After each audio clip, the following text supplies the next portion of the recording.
Just want to give you a heads up that this episode will contain spoilers from up through Chapter 9, the Gongaga chapter of Final Fantasy VII Rebirth, but not beyond that, as well as short spoilers from Final Fantasy XVI, XV, and XV's Gladio DLC.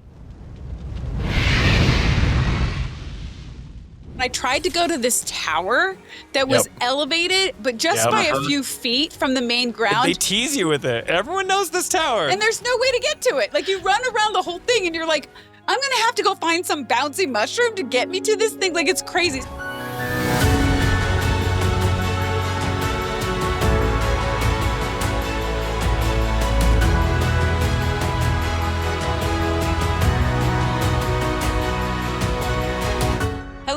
And welcome to the Final Fantasy Files, where we discuss all things Final Fantasy, from memories to Pippily to the tiny Bronco.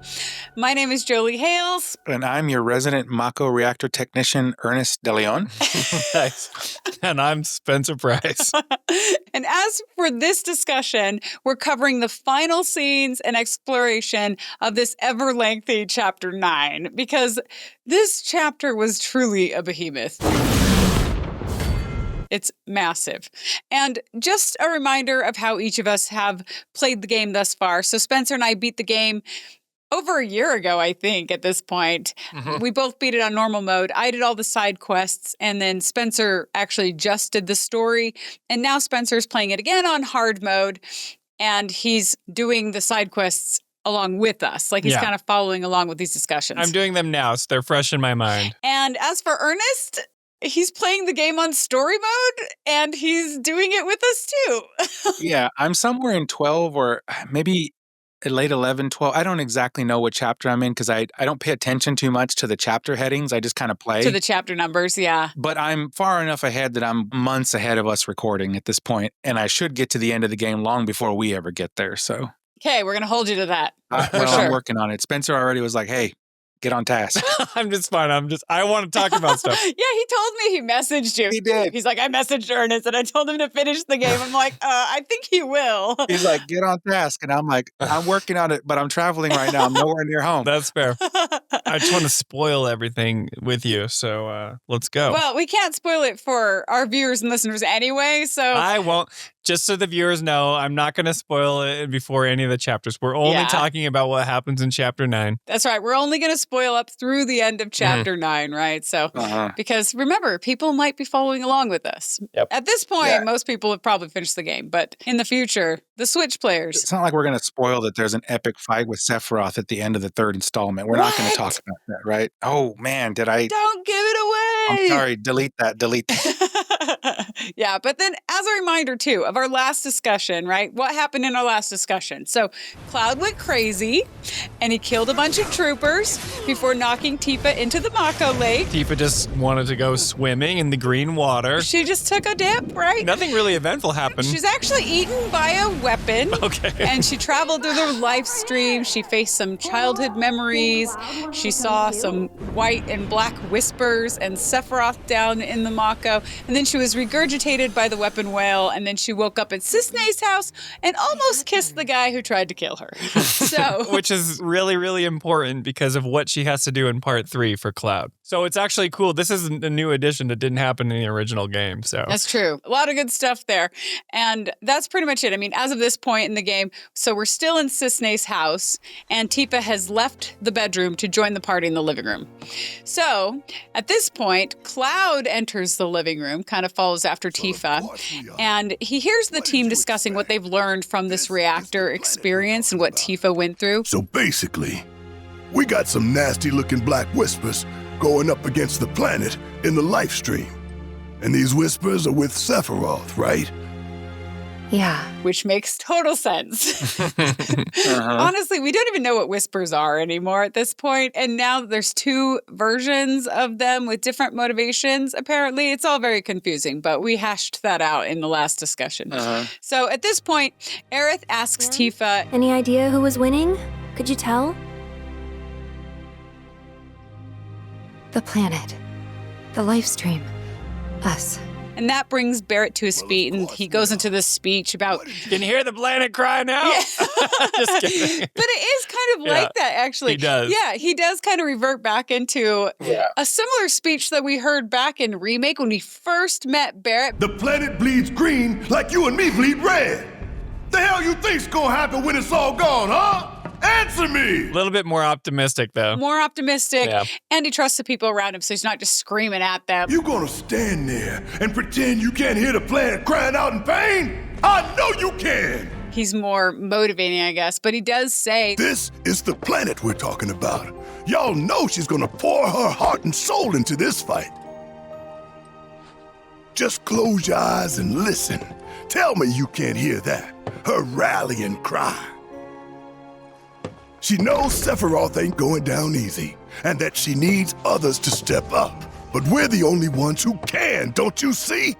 We need to commit, put our lives on the line to save hers. So he's willing to die for this planet thing, right? He's just less angry about it. Yeah, and before it was like, we got to stop them sucking the Mako out of the planet and killing it, right? So that's always kind of been his mission. But now stopping Sephiroth, after we've seen what Tifa's gone through, like he's representing the, the Black Whispers and they're fighting the weapon and the planet. It's like his two goals are converging. There you go, converging. And so it's like you can tell that he's like, yeah, like I have purpose. And he's feeling like the energy. Let's move forward. Yeah. He's got purpose. He has comrades. That's the thing. Like, I think this scene right here was kind of what pivoted the game for me into the second half. I know we're past half point, but yeah, just over. The fact that she said the planet's winning, we're winning was like massive because it's I like that. It's kind of the hope, right? It's putting the hope there that's saying like we still have a chance. And Barret of course jumps to his feet, and I think this is the point where the group as a whole finally like accepts the fact that the mission is much bigger than what they originally set out on. Yeah. Right? Now we're talking about ultimate survival and of the planet. And this is so prototypical Japanese kaiju storytelling where those kaiju come out at moments where the planet is under threat or duress and their job is to fix it. Yeah. Right? And now they're often massive and destructive. That's the weapons, right? These weapon whale things are basically that. The weapons are the kaiju here, right? They are Gamera, they are Mothra, they are Godzilla, all the typical kaiju if you're a fan of Japanese kaiju stuff.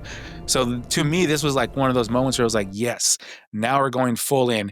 And I am already waiting for the third installment of this because I am expecting a massive kaiju battle when we get there. Oh, like with the weapons? Yes. Oh, it's happening. Yeah, well, we saw some things like that in Original 7. They just looked very different, right? So maybe we will get that in the third installment. I wouldn't be surprised. Yeah, I think we will. And this is also the conversation that they're having. And I like what you're saying, Ernest, because I do feel like this is the point where the team is more cohesive. They've been through a lot. Tifa's gone through this like crazy Mako weapon experience. But not only do they realize now that the planet is winning, but they also realize that the weapons who are fighting for the planet are kind of on our side for sure. Like they know who we are and they're fighting on the same side, right? Because why else would they swallow Tifa and then deliver her back to us? That's the thing. When she went into the Lifestream as a result of being swallowed by that, I know it's kind of a Jonah, right? It is. It's totally a Jonah, yeah. Yeah. The thing is, she merged with the Lifestream, which typically you don't do until death, right? Unless you die. But she merged with it, and so it exposed a part of her soul to the Lifestream, and the Lifestream exposed itself to her at the same time, and that's when the weapons, I think, realized, Yeah, interesting. oh, they're on our side. Yeah, and they probably returned her because they know that she's in this fight, right, to help save the planet, Yeah, right? and that's cinematic, too, when the weapon gave her back and Barret, like, gently, like, lays her head down on the ground. With his one arm. Yeah, he catches her whole body. It's like, I know. She's coming down. The one person to catch her is the one-armed guy. Talk about a one-winged angel, right? Oops, I'm sorry. What? No. But this is really important for Tifa to have gone through this experience. This is one of the changes that I really, really approve of. Because in the original, this doesn't happen. Tifa's not having these visions versions, like in the body of the whale, the Jonah, the weapon thing. Right. But later on, we'll see why it's important that she's gone through this, because she can help someone else navigate the live stream. She knows what her mission is. Well, she knows what her mission is, but she'll be able to help someone navigate the live stream like really well that she wouldn't have before. It's all important. Okay, so here in the living room, so Barret's talking, is giving this speech about the planet, and then Cissnei enters the house. It's her house. She's not there yet, apparently. Now she is. She has an open door policy. So Cissnei enters this house, and she says, You know, there are places better suited to these kinds of conversations. Like Cosmo Canyon. and I think Cissnei's line there is just a setup for like trying to transition people into why they're going to Cosmo Canyon, because it's not the best written line. Like, there are better places suited for these conversations, even though it is true. Cosmo Canyon is very ethereal. It talks a lot about the planet, so I get it. It's fine. The home of planetology.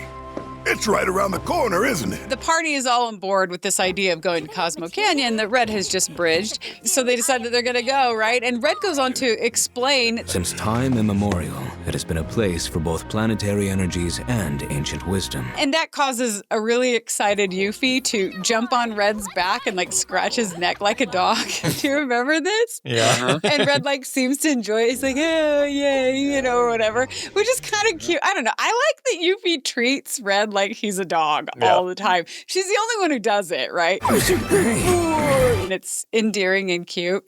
And that's when Red also discloses that he grew up in Cosmo Canyon. So that seals the deal that will be our party's next goal location. So again, we're not following Robe Guys anymore. Right. We have our own mission. But they finally have a direction. It's still a little bit of a vague, hazy direction. It's just kind of like we should have more conversations about the planet in a place about planetary wisdom. Because of what Tifa just went through. Right. So I guess they're going to go there to hopefully gain more wisdom is the idea. So it's not a super urgent. And to kind of understand like what the weapons are all about and what's happening. So because they know changes are happening, so they're like, this might be a good call. So that's why they make the call. But again, it's not like super urgent. Now, it doesn't need to be urgent because we just went through a lot of urgent scenes in the main story. So the pace is good. It's good to slow it down a little bit right here anyway. So that's when Cissnei gives us information for what she calls a free flyer pilot. A free flyer pilot works out of an old airstrip nearby. He can take you part of the way. Use the south gate and follow the trail. You can't miss it. And then there's some like excited green chocobos who come to the door and offer to take us there, which is most exciting because it means we don't have to spend time wrangling one for Gongaga. That's true. We didn't have to wrangle them. We haven't had to wrangle one for a bit. Yeah. What was the last time we wrangled it? Junon? I think it was Junon. Because you don't have chocobos in chapter 6 or 7. But 7 you do.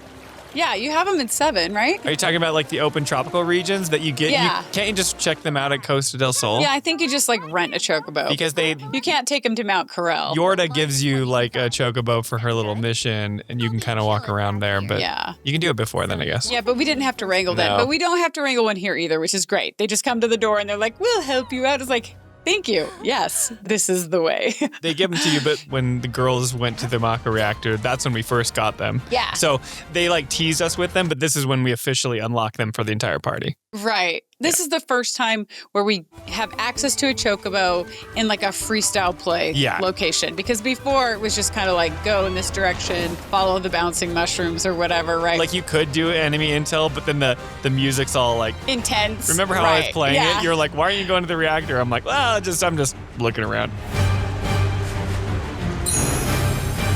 I totally did some intel on the way when I was with Cloud, but it feels counterproductive. It feels really weird doing it with that intense music, and it still takes a long time.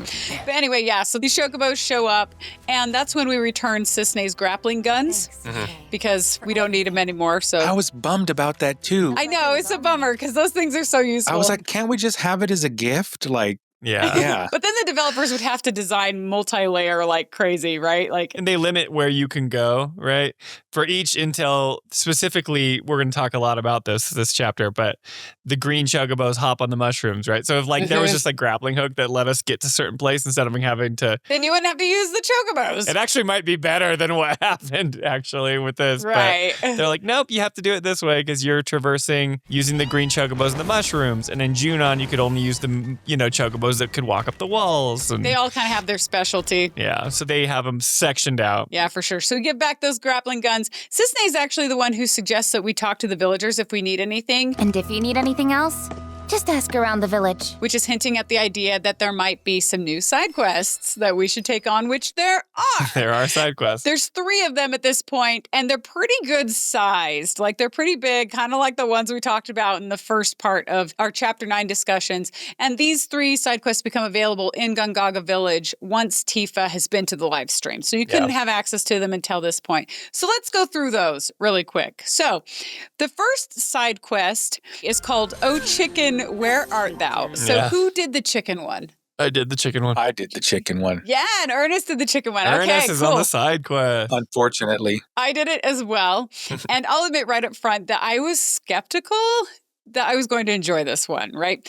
But it did end up surprising me. And there's actually a comment from a YouTuber here. Adam James Federuk says, "Oh chicken, where art thou? Greatest side quest ever." All caps, exclamation points. So Adam is a fan of this side quest. But if I remember in our last discussion, Ernest, didn't you hint to you weren't as enthusiastic about this one? I was not. Well, because remember, it was like in 3 phases, right? And so the first one was, and then maybe even the second one weren't too bad. Yeah, the last one was a lot harder. But it was that last one where you had to have the long haul. And it was so annoying. You don't actually have to do it though, right? Like you don't have to do the full. Oh, you mean like the third one? The third that's like, one is the hardest. Yeah. Yeah. Okay. And then there's the 4th one, which is the like 4th one's actually like hilarious. you're out in the wilderness and you're like, I'm going to have to bring this and chicken you're like, I back. have to Yeah. go all the way freaking back. Yeah. I will say now that I was glad that I got my comeuppance towards the end of this whole finagle. Okay. Yeah. Yeah. Yeah, So you yeah. you enjoyed the. Okay. Yeah. I think that's why Adam liked it. Yeah. That's what won me over in the end. So okay, let's go through this side quest. So you pick up the quest by talking to an elderly woman in the village, and this made me laugh. So she asks if we can spare a minute, and Cloud responds, "Not really." Yeah. But then the woman just continues her request. She doesn't even. He's like, whatever, here's Yeah. the request. She doesn't even acknowledge what Cloud just It was said. so good, yeah. Can you spare a minute? Not really. You know that weird black stuff coming out of the reactor? Well, the wind seems to be carrying it all the way over here. Which I think is kind of awesome and like perfect for an elderly woman Yep. like this too. Like it was just so good. It's just like, can you spare a minute? Not really. So here's my request. Yeah. You know, it's He's just like, good. son, you are too young. Life has not humbled you yet. I'm going to continue with my request here. Yes. Yeah. So anyway, so 4 of her precious chickens apparently have all run away. And each of these chickens has a name that starts with the letter P, like Pee-Pee and Peeper. Pippily is one of them. Pippily is Yep. one of them. And I can't remember the other one. Pee-Pee and Peep are so easygoing. They stayed right here with me without any urging. But Pippily and Pippity and Pippy and Peep, well, they didn't hesitate. Took off like lightning. But it seems like right from the beginning that this old woman just cherishes these chickens like family, right? So Yeah. it becomes our job to then seek out each of these runaway chickens with Red's keen sense of smell. So this is a Red associated side quest. You know, who usually have like one Yeah. companion. Red is going to help us sniff out these chickens and then we're going to bring them home. And the way to lure each of these chickens back to the coop is its own minigame, right? And the way that this minigame works is you have to drag this like metal box feed clanger thing that attracts the chicken, and you have to like walk backwards with the chicken following you all the way back up to the coop. And the more chickens you wrangle, the more little difficulties are added to this mini game, right? Like the chickens lose attention, or then they start lunging for the feeder and you have to pull it before they actually touch it, because if they touch it, then you have to try again. So they throw these things in there, make it a little bit more difficult with each chicken. And for me, the game was fine. Some of the chickens I got back to the old woman in a single try, but there were others that my biggest problem actually was I kept getting lost walking backwards. I didn't know where I was supposed to walk backwards to, so I would overshoot the chicken coop and like go way down Oh, you went further? the path of Gongaga. And I'm like, That's funny. you would think they would like stop you or something, but they don't. Like you could keep walking backwards like through the city of Gongaga and like you could just go forever. And that's pretty much what happened to me, right? So that was my biggest challenge. Although the second chicken took me something like 8 tries, which is kind of embarrassing. So, but luckily you don't have to start all the way back from the beginning when you miss the chicken. You just have to kind of get its attention again right there. Yeah. That was actually really nice. But every time we return a chicken too, the old woman like exclaims how excited she is that they're returning to her mommy. She even calls herself mommy. There you are, Pivoty. You came back to your mommy. So these chickens are her family and she's their mommy. At least that's the impression that we're getting at this point, which is sweet. Welcome home, my baby dearest. Anybody have any thoughts on the wrangling part of the chicken game? Just that it was annoying. Like I said, the third one, and you called it out specifically. Like you got to walk backwards, so you got to kind of be able to see behind you, but you can't go too far because the chicken will lose interest, but you can't let them touch the box. So it's like a constant balance of those two things plus walking backwards. It's nuts. And the third one took me a couple of tries. Well, yeah, because they get further and further with every chicken. Yeah. Yeah, I think the first two were not bad. I want to say I got them like in the first try, but that third one did not. That one was a over and over and over thing. Yeah, it took some time. For me, I had navigated the city enough so I knew where to back up to. Like, I felt like I knew where her... Well, you have a really good visual memory, too. Yeah. I don't know. Spencer's visual memory is insane. Video game maps and stuff for me is pretty easy. So that wasn't difficult. The hardest part was just, I'm impatient, so I was just trying to get that clanger thing as close to her. Like, I tried to make as much distance as possible, but then I'd go too far and then the chicken would lose interest because I'd be too far away. Gotcha. So then I'd have to hurry and run back and like chuck it out and then like hope it would pay attention and then get it back, which I did like. I liked that you didn't have to like restart the minigame. Go all the way back to the beginning. That would have driven me insane. Yeah. The chicken starts to go back to where it came from. Right, but you can go and chuck it out. Yeah. But you can go get it. Yeah, that's the thing. Like I would see it walk away. That was nice. And after like the third time it walked away from me on the third chicken, I was like, Cloud, go get me the 22. We're going to take care of it right now. Yeah. Like, where's Barret? Yeah. Yeah. Yeah. I mean, so this is nowhere near the level of difficulty of the sit-up side quest or... Oh, yeah, the sit-ups one. You know, some of the things that we'd have to do. Like, it's just a silly little mini game and everyone can figure it out. It's just, it can be annoying if you're not patient, but if you're patient, like, you'll be fine. The chickens do get further and further away. So the first chicken, although they didn't really for me because the first chicken was like super long because I went... You went further. Totally too far. You know what I mean? But they're supposed to... The intention of the mini games, the order is supposed to be that the chickens are further and further away. So you have to take gradually increasing difficulty, Right. And then the fourth chicken, right? The fourth chicken is located way out and beyond the village. And I was so nervous about this. It's far enough to like strike absolute fear into the heart of any completionist gamer, anybody doing this side quest, right? Oh, yeah. Like where you're doing the other side quest about the training. Like it's over there somewhere. Way out there. Like where it takes a long time to actually physically walk there. Don't you have to use the green chocobos to hop there? I swear it's like, maybe it's not, but... I think I walked there, but it was a long time. Mind you, I'm doing these side quests for the first time, right? So I'm actually have the benefit of reading the comments, and so many people in the comments have been talking about like, oh, chicken, where art thou? Best side quest. And I don't know if they're being sarcastic or being like, this is going to be awful. It's going to be the best. So then I'm like, oh my gosh, I'm going to have to take this chicken all the way back to the town. You know? I'll be like, look, she didn't specify dead or alive. Get the 22. Yeah. We're taking it back. Man, I was nervous, but luckily we don't have to. But we do find the chicken, and then you actually do have to start luring it back. Yes. And you're like, I really am going to have to lure this chicken. Through the jungle. Yeah, it's kind of terrifying, right? Yeah. But then as you're luring it, this Levrodon, which is one of those like raptor bird-looking monsters, right, pops out of the bushes to eat this chicken. And it turns out that we have to fight it. Yeah. So we fight this Levrodon, and then once we beat it, the chicken then runs over to Red, and it like starts squawking at him as though they're having a conversation, because Red can have conversations with every animal, apparently. Yes. And then sure enough, Red interprets the chicken talk. Their newfound fear of the outside world has driven them home with all haste. You speak chicken? More or less. They were quite eager to return to the village. Khazra must take excellent care of them. So we don't have to lure it after all. So it's kind of a fun little twist on this fear that we have. We don't have to do what we thought we had to. Yeah, they were cheeky with it. It was a little bait and switch. Yeah. They knew what they were doing. But I thought it was kind of funny. Yeah. And then when we return back to the old lady, Red tells her... They appear most pleased to be reunited with you in this place they call home. Thank you. Because remember, these guys are family, this woman and her chickens. And the old woman thanks us while petting Red. They can be a handful, and chasing them really works up the appetite. And then she picks up one of her precious chickens. And she asks us, So allow me to whip you up some of Grandma Khazra's famous grilled chicken. Yeah. And then, this is the best part though, then the camera does like this slow, like angled zoom into her face with this like dark droning sound effect. And she says, Say goodnight, Pipperly.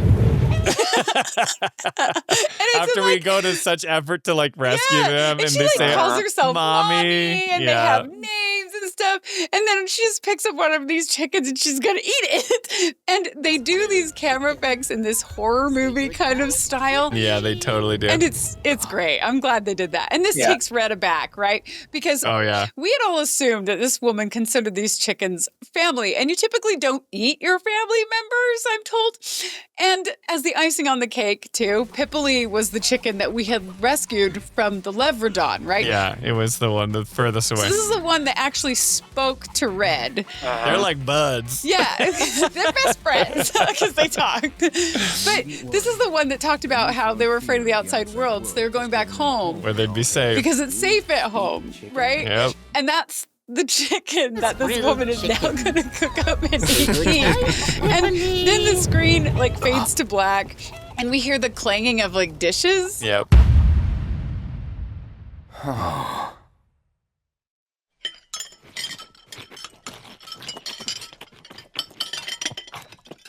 And so it's implying that we did actually eat this chicken.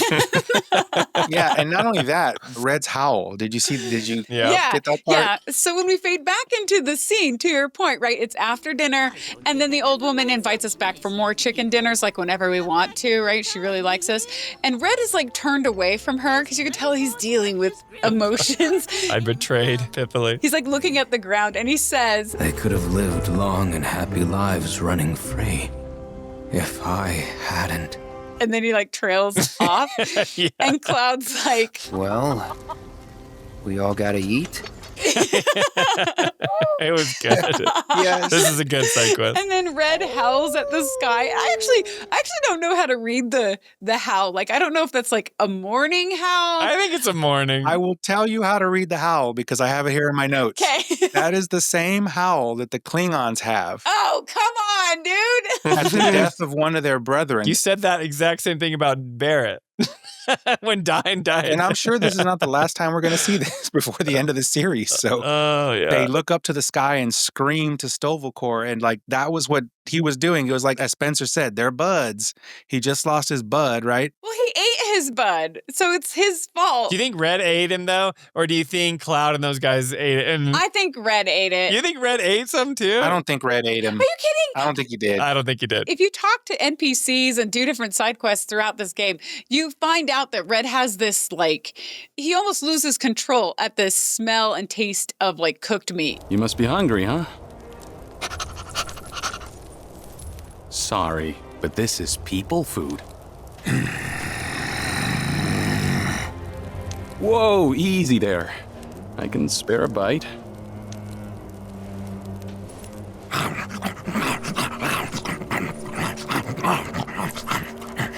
Though I am a skilled tracker, I have one terrible weakness. What? My appetite. With this overpowering aroma of meat in the air, I don't think I'll be able to focus on the kidnapper's scent. I heard that. Grilled meat is all it takes to throw you off your game? Like, he cannot stay away from it. Well, in Run Wild, he's obsessed with that, like, reward. He gets to eat that. Yeah. It was the finest meat I have ever tasted. Yeah, I agree with Spencer. I don't think he ate the chicken. Now, I could be wrong. So you think he's, like, mourning the death of the chicken? I think he's mortified of what happened. And he was just like, you know. Yeah. But the humans are just like, Yeah, we do this all the time. Like, we're going to eat chicken. So then why doesn't he feel like that with all the other meat that he encounters throughout the game? Because they were dead. He wasn't. Yeah. He didn't know the animal personally. And in this case, they were buds. That's true. He didn't talk to the animal. Yeah, right before. Then there's also a little bit of like this old woman, like he's probably a little bit brain tweaked about it because he's like, she's so loving yet so evil. Like, what happened here? Well, that's the thing. That's what it does feel that way. The twist is so good because of that, I think, right? Because the setup is that it's this kind old woman who thinks of her chickens as family, and in the end, she's really actually kind of a psychopath. Yeah, not like a psychopath, but she's just at least when killing her chickens. When chickens are concerned, right? Like, not really a psychopath. It's the whole idea of like not naming the goats that you're gonna kill or eat, or the chickens, exactly. you know. Right. Like, either that or he's mortified that she grilled it instead of frying it, because I was kind of mortified by that. Like, as a Southerner, like, we expect fried chicken. Nice. You know? But I don't know. I just think that the fact that the developers like leaned into this joke with that cinematography. Yeah, it was good. Oh, it was great. With the old woman's like true intentions were revealed. I thought that was a great move. Yep. And that's the only reason I was okay with this side quest at the end. Yeah. Yeah, it made up for it because before it's like, why are we doing this again? After overshooting the coop, in my 8 tries on one chicken, I was like, this is annoying. But then at the end, exactly, is like, okay, that's the payoff. Yep. So I did really appreciate this side quest for sure. There's plenty more scrumptious grilled chicken where that came from. So another side quest that you pick up in Gongaga is called Teach Me Great Warrior. So who did this one? Did we all do this one? Yeah, we all did it. I did it, yep. Awesome.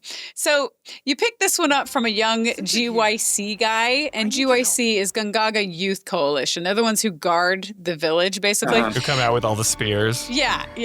And he's got a spear, and he's in the jungle, and his name is Sotetsu. And he says, Captain's been singing your praises, you know? Telling everyone how you turned some state-of-the-art Shinra weaponry into scrap metal. Oh, so you heard about all that? Well, I don't want to brag or anything, but we crushed him. Really? You have to teach me how you did that. Gotta make Zack proud, you know? And so it's interesting because we're referring to Zack, who we haven't really seen a lot in this game. And so it's nice to hear a little bit about him, I guess. He's a friend of mine. We grew up together, hung out and stuff. Haven't heard from him since he left the village, though. But I'm sure a soldier like him's pretty busy. We may not be at war, but I bet they've got him traveling all over. Because remember, this is Zack's hometown, Yeah. so a lot of people in Gongaga Village actually know him, including this guy, Sotetsu. Yeah, well, he knows his parents. They live there still. Yeah, they grew up together. And in the alternate timeline, right, where Zack is still a thing. Yeah, but Sotetsu doesn't know that. Right, yeah, he does. We're dealing with this timeline. Yeah, he doesn't know what's going on in the other one, yeah. Right, but Zack is the soldier from Gongaga, basically. Right. So we actually originally declined to help teach this Sotetsu guy who's like begging for our help. Sorry, no can do. We're just passing through. Please, I'm begging you. And then he starts really begging us. And when I say us, I mean he actually starts begging Yuffie, not Cloud, which clearly surprises Cloud, which is kind of fun, right? He's like, wait a minute. Hey! Come along, see what you can learn, my second disciple. And Sotetsu goes on to say, I knew as soon as I saw your throwing star. From the moment I laid eyes on you and your weapon, I just had to make you my teacher.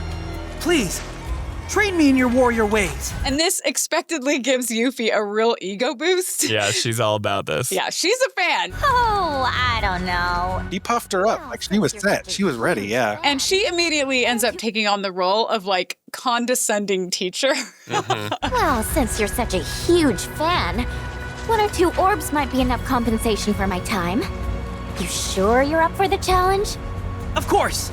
I'll do anything. Sweet music to my ears. Okay, new disciple, meet me over there when you're ready. For pain. Don't worry. I am more than ready to receive your wisdom. And this leads to 3 different monster fights in the jungle with various types of fiends. First and foremost, a ninja must have stamina. So let's see how much you've already got, shall we? After all, a ninja warrior must be able to make a tactical retreat back to her comrades when they need her. Understood, Master. We're given specific objectives similar to like the fiend intel fights, you know, like pressuring or staggering the beasts. And we're supposed to keep Sotetsu alive since he's actually now fighting with us. And he has his own health bar, which, side note, some of like Sotetsu's battle yells made me laugh. Did you ever notice? He's like, I don't know. gonna make you regret. He was a bit of a goober. Which is kind of awesome, Yeah. actually. And then once these fights are like over, they're done, we then arrive at a location called the Secret Gym. And it's in the shadow of a cliff. And it has like, you can see like handmade training equipment, like a punching bag, some swords and stuff like that. And it's there that Yuffie basically tells this panting Sotetsu, who's like so out of breath, that he needs to do better. I hope you've got more in you, because that ain't gonna cut it. Because she's still on her ego high horse. And then she goes off to like look around somewhere. And while she's off looking around, Cloud actually tells Sotetsu, I think you should focus on stamina, not strength. Yeah, Zack told me the same thing. So there's yet another parallel between Cloud and Zack to look at here, which I think it's good to take note of that kind of a thing. Yeah. And then the two of them have this conversation about how squats were Zack's favorite exercise, and they start doing squats together. Check this out. It was his favorite exercise. For strength, of body, and mind. Start. By training, you're behind. Not like that. Gotta go deeper. Bend your knees more. Engage your glutes and your quads. And for any Zack fans out there, it's kind of a unique kind of tribute side quest for Zack, right? These are two people who are doing his favorite exercise in his memory. And anyone who's played Crisis Core, and I think even in the original game, like squats are the thing, right? Those are Zack's thing. Yeah. And the reason that we even have like a squats competition in Remake is I think to pay homage to Zack. Yeah. Right? So it's kind of this ongoing joke / homage play. And while the side quest to me isn't incredible, I think this scene is probably the highlight of the side quest. Yeah. And there's a couple different comments from our YouTube community about this. So Travis, XXIII, what is that, 23? Yeah. Travis 23. Sorry, Travis, I don't know how to read your Roman numerals, even though I should, because this is Final Fantasy. We just call him Travis. Travis 23. He says, the squatting routine Cloud does with the Gongaga soldier was a nice callback to Crisis Core, which kind of also plays into Cloud's memory at the start of the game with Sephiroth, shushy face. If you know, you know. And then Roosevelt 716-112 said, another thing I like from this chapter is even though we don't get a Zack scene for this chapter, we have multiple quests referencing him and the little lore bits about Gongaga's place in the war and bigger impact with the old ruins you see around the map. Also, this is the chapter I realized that maybe we won't be getting a big Zack chapter like I want, because it's a little strange that he is on the cover and he has been in the game so little at this point, maybe because of time and budget that went into making this open world sadly lessened his role in this game. That's interesting. I've had this thought too, because it's like he's on the cover, like they say, and we could have flashbacks. We could have moments of like Zack at the secret gym, or yeah, that's true. Something going on. But Zack is pitched as like one of the most important characters of this game. He's on the cover. To his point, it's like Cloud, Sephiroth, Zack. He's on the cover, and like on the steelbook case, it's Zack carrying Cloud to Midgar. It starts with Zack. Those $3,000 tall figures you can buy are Cloud, Sephiroth, and Zack. He's one of them. Yeah. It's really strange because Zack is obviously really important to what they're setting up, but they're not utilizing him very much. Right. So it feels strange. I totally agree with this comment. Well, especially since like we start out the game, remember? And we're playing as Zack, and then we end up rescuing Aerith, and there's the guy, he's got a buster sword, and like that whole thing. He's got a buster sword! So it feels like there's going to be more of that throughout the game, but then there really hasn't been. Yeah, up to this point, and this is like Zack's hometown. I thought there was going to be a lot of Zack stuff, but... So that is a good point. Feel like I failed you. Anyway, back to the side quest. So Sotetsu's and Cloud's exercising is then interrupted when Yuffie comes, like, she's like tearing back into the area, and she's being chased by these alpha dunk looking creatures. Oh, they suck. What the? Get back. And then we have to fight our final battle of this side quest against these two elephant creatures, which are called mastodons, I guess. Did you say that you didn't like this fight? Yeah, I don't know. The more we record these episodes, the more I just realize that I'm just terrible at the combat. It's like, I'm not like bad. You're the only one out of the three of us playing on hard mode. I right? know, but normal mode. Ernest is on story mode. I was going to say, you're the one doing it in hard mode. Like, come on. No, I know. But like, I should be able to beat a couple of side quests you know. Did you die in this fight on the hard mode? Multiple times to these guys. They were super hard to pressure and get staggered. And because if I could just focus on one, that'd be great. But then there's two, and they're always interrupting you, knocking you over. Having two makes it harder. So anyway, this was really tricky for me, and I got it done. But this combat, man, keeps making me switch it up, which is good. I get it, but I'm like, I got to prepare for this side quest boss. These little mini guys. It's not even like a special enemy unit. The elephants from the side quest, right? And I just want to like point out that this is kind of a testament to like the developers' skill here. The fact that they can take an encounter like this and have it be relatively easy for someone like me in story mode, but then scale it up to a point where it's like very difficult in hard mode. Yeah, it's great. Really good. I'm cool with it. I just want to get the platinum, and it's driving me crazy because I'm like, I can do this. I'm a good gamer. I know what I'm doing. And then you are a good gamer. But every time I fight someone, I'm like, I keep losing. Do you remember how many times it took you? I think it was 3. 3 times. Yeah. Okay, so not terrible. That's not bad. Right? Yeah, but I should be able to. That's like warming up in a Souls game, so that's pretty good. These are common, like, variety fiends that you see throughout the entire game. They're not like anything special. Well, they're ramped up more. A Like, they're little. more difficult than those. A little, okay. They are. Aw, shucks, guys. Thanks. I think this is the only time we've actually fought this breed of the elephant. So it's They're just like stronger, more annoying versions of the alpha dunks. Yeah, they're stronger. They don't take as much damage per hit either, so. I know. It was hard. I mean, on normal mode, the fight was pretty easy, but that's on normal mode. On hard mode, I can see it being difficult. And the only objective that you have is to not let Sotetsu die. Did Sotetsu die, or did your characters die? No, I just died. Oh, okay. I never had to worry about him, so. Well, even though it wasn't that hard of a fight for me, Aerith was in my party at the time, and she kept dying. Mm-hmm. Like, I had her die multiple times, I think, during this fight. So it's not like it was a cakewalk, right? Yeah. You know, there was even a moment, I forgot about this. There was a moment where I started doing a Barret and Aerith synergy ability, and Aerith was interrupted mid-ability, and she just died. Like, in the middle. It happens so much to me in hard mode. She's like raping up, and then all of a sudden, dead. Yeah. Like, didn't finish out the animation. Pour on the bang! You ready? I didn't know that was possible. I thought that it would finish out. It's totally possible, and it kind of drives me nuts because it was hilarious. I love the Xenoblade franchise, and if you ever do like a special ability, you're impervious during the animations. So it's like, hey, if this boss is about to do this major ability, like do your special move so it does the animation so you don't take damage, right? And I'm like, I thought that's how the synergy abilities would work. It's like, okay, Barret and Aerith are going to do their cool sunglasses move, and fight, and then it literally just like the big elephant like runs into us and stops it mid like animation.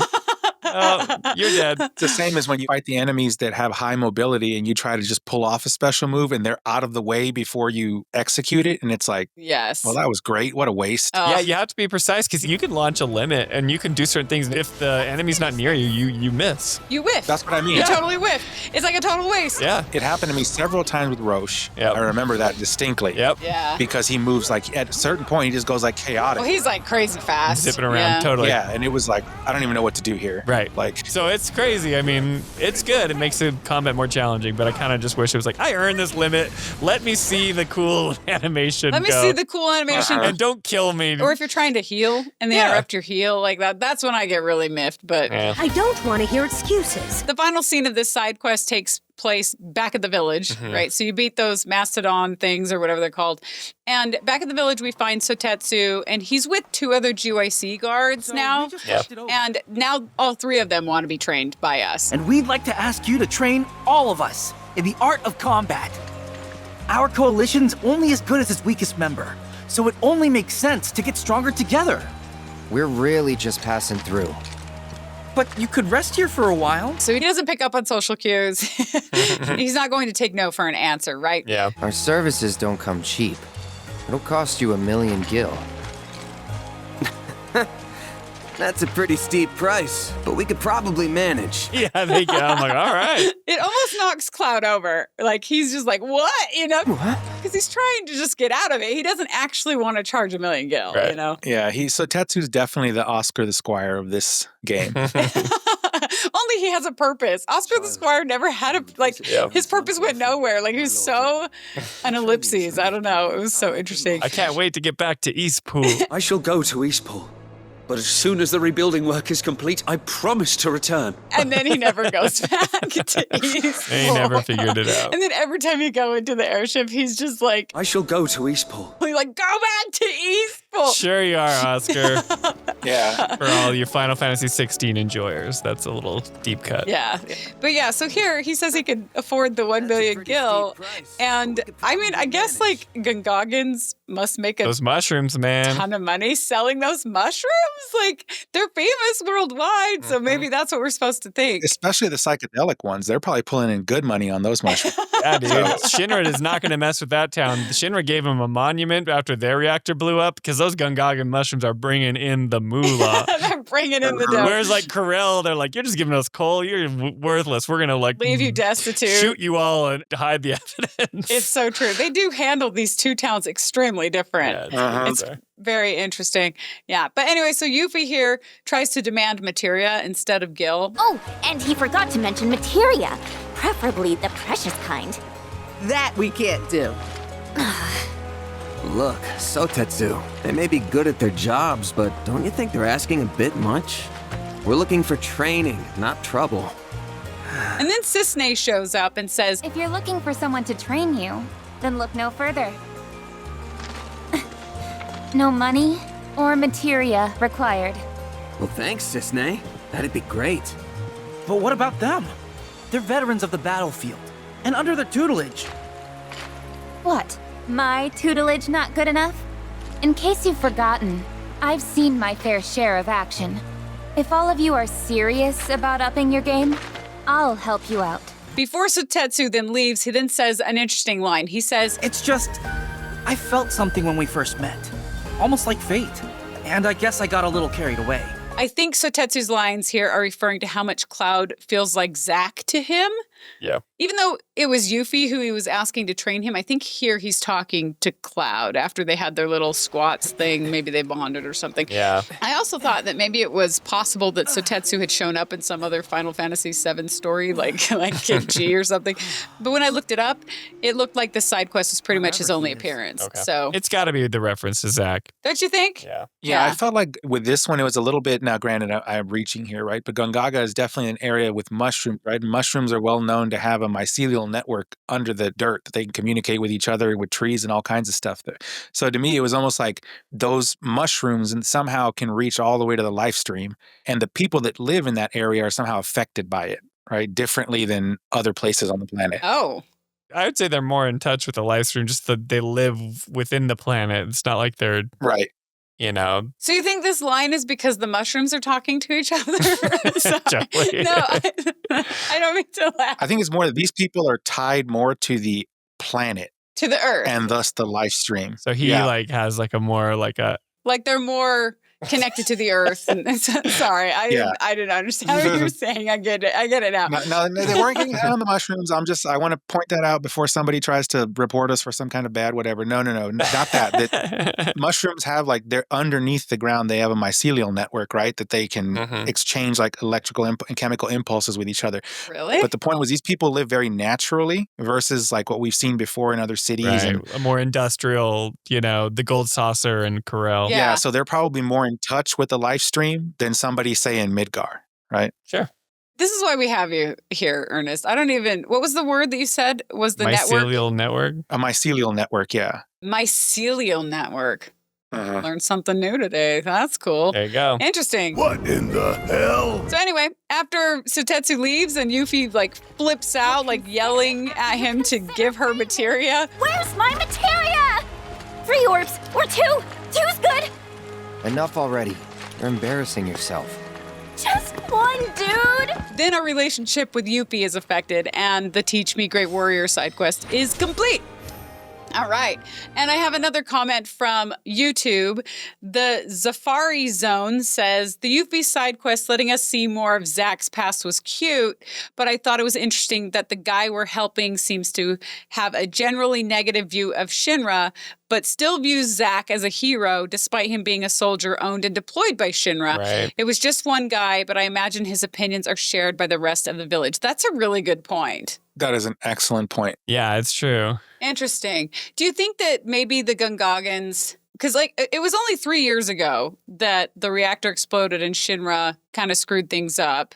So maybe at the time that Zack left, they were cool with Shinra, so they understand that he would want to pursue those kinds of dreams. I'm wondering, because I think it's a good point. I'm just speculating. Yeah. I feel like it's one of those things where the Gongagans live differently, right? And so if he knew Zack prior and knew him, well, they were friends or whatever. Which sounds like they grew up together. Yeah. Then he knows him as a person, regardless of the fact that he went to be a soldier or Shin or anything like that. So he knows him. That he wouldn't do something with nefarious purposes kind of thing. Right. And I think that's what it comes down to, whereas we saw what happened in Corel. Yeah. And the way that Shinra treated Gongaga way differently than they did Corel. Like they gave a monument. That's true. They built the monument. Even though he may have a negative opinion of Shinra or whatever, it's like when Zack went off to war to be like a war hero, a soldier, everyone probably looked up to him. It's like, you're going to go fight for us. But then it turns out that. Yeah. But that is an interesting point. Yeah. He's got a buster sword. Then there's one final side quest to complete in Gongaga. So this one is called The Spice of Life. And this has to do with that word I've already forgotten. What was it? The network? Mycelial. Mycelial. Yes. The Mycelial network, yeah. It's a mushroom side quest, right? This one begins when we actually visit Cissnei's house again, and we find her. She's inside her house trying to cook something on the stove, and there's black smoke everywhere. So did we all do this one? Yep. Okay, cool. So we go into her house and we see the black smoke. We ask her what in the world happened, and she tells us she was trying to make Gongaga mushroom soup. But she apparently needs other ingredients. Although I would argue that other ingredients won't help with the black smoke, but that's neither here nor there, right? Like I was going to say. It's like she still uses that same pot, right? It's like, whatever. Yeah. It's like the people who don't know how to cook. That would be me. Can just put the stove at like the highest temperature, right? To try to cook it faster. And it's like, whoa.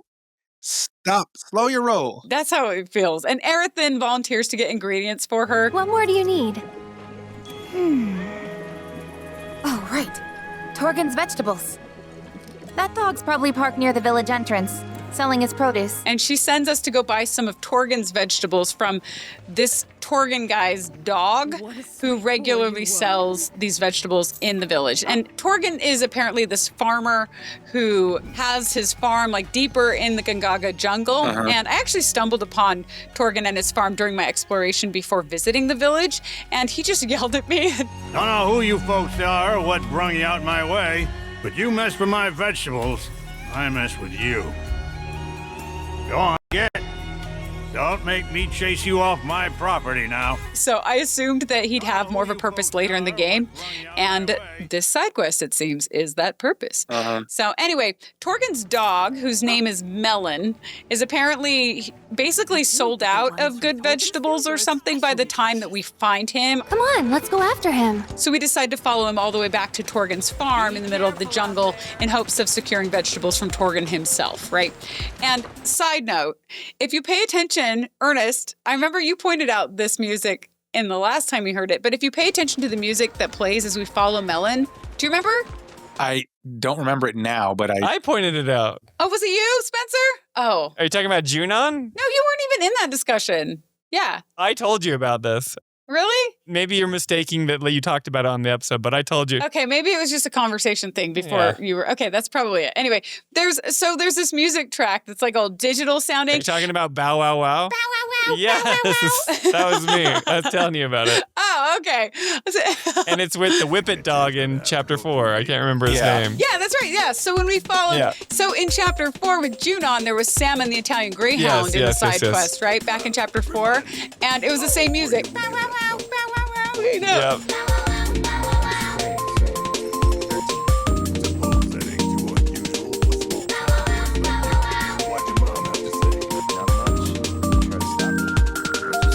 It's the dog theme. It's the follow the dog theme. Like, not just the theme. dog theme. Like, this is the second time we're following a dog, which is... All I know is that song is a freaking banger, all right? I feel like that isn't even the first or two times we heard it. I feel like we heard it also in Remake at some point while we were like in the subterranean things. I don't remember hearing it in Remake. Did we follow a dog in Remake? We followed Stamp, but I don't know if that counts. No, but it's not in Remake. This is new for Rebirth, but I know what you're talking about, like following the Stamp signs. But I'm pretty sure this is a Rebirth original. It might be a completely different. I just remember that. Yeah. I just think that the composer of this song was super stoked that we got to hear it twice, you know? Like, it wasn't just a one-time. They were not going to waste it on a one-time side quest. We're going to make a whole new side quest just so we can hear this song play again, right? Yeah, but it's fun. It's high energy, whatever. It's very Japanese. And then when we come across Torgen at his farm. There's my boy. How'd it go today? Good? Hello. Not seen you before. Out of towners? Just visiting, yeah. So, could we buy some of your produce? Can't help you. Don't sell to out of towners. Barely got enough for the locals as is. Judging by them duds you got on, you're city folk, ain't you? I ain't about to sell the bounty of my soil to young'uns who ain't never got down in the muck with me in mind. Now get. He belittles us. So he's like kind of shafting us. And then Aerith responds, I don't know the first thing about farming, but I do know how happy these veggies are. Because she can speak with the planet. Because she speaks with the planet, she communes with the vegetables. Yeah, so then Torgen asks Aerith, what's this one saying? And Aerith bends down and says, something about how rich the soil is. How it can thrive and spread its roots deep, grow big and strong. Which, okay. So I know that Aerith has like a talent in communicating with the planet and all, but like any old rando could have made that line up. Like I was hoping for something, I was expecting something grander. What are some things that you can do to flatter a farmer? Your soil is really good and it allows the vegetables to grow strong. I don't know. Like, I was going to say, I think it was more of a tongue-in-cheek like thing than... Well, Aerith's not sarcastic here, I don't think. How it can thrive and spread its roots deep, grow big and strong. To me, it was like lackluster. Like I wanted her to say something that actually only a Cetra could say. You know what I mean? Yeah, it was the Miss Cleo answer, right? Like the psychic you call in. Yeah, it kind of felt that way. It's as wide as it could possibly be to apply to everything and anybody, right? Like that kind of thing. I wanted it to be kind of a bigger deal, but whatever. But Torgen wasn't expecting anything more than that, I guess. I'll be. He ends up telling us that we can take whatever vegetables are left over. We ain't seeing any more customers today, I reckon. So whatever we got left over is yours for the taking. And then Cloud looks at Aerith and asks her, They finally learned to talk back? And I think this is a reference to a conversation in Remake about her flowers. Like when she asked him. Like she talks to her flowers, and didn't they have like a conversation about like, do they talk back or something? I don't know exactly what they say, but yeah, there's a moment with Cloud talking. I can't remember. Does she ask Cloud, like, what are the flowers saying? Or is he asking her what they're saying? In Remake, I don't remember the scene. Something vaguely seems familiar. You're onto something. You should probably look it up. I know, I have to dig through it. But that is something I'm interested in seeing. I'll dig through the footage and find it. You talking to the... Shh. So yeah, it was that kind of day.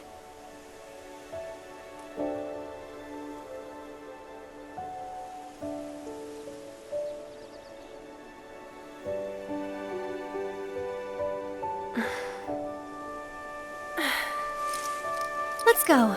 Shouldn't keep Mom waiting. Hey, what'd they say? Good work today, guys.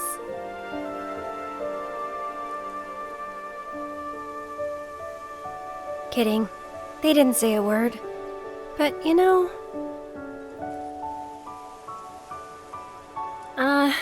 never mind. It's not like you'd believe me after all. Probably not.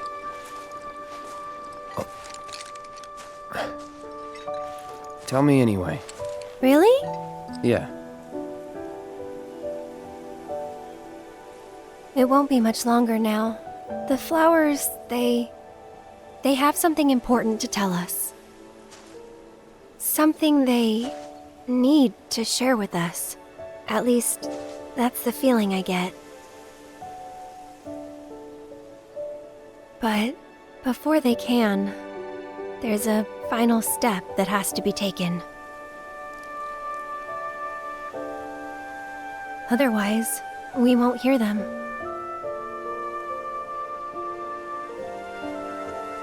Maybe I should just give up. Interesting, huh? So then Aerith turns back to Torgen and asks him for advice. We're actually trying to make Gongaga mushroom soup. What do you think we should use? Any advice would be great. This is the best. I know what you're going to say, too.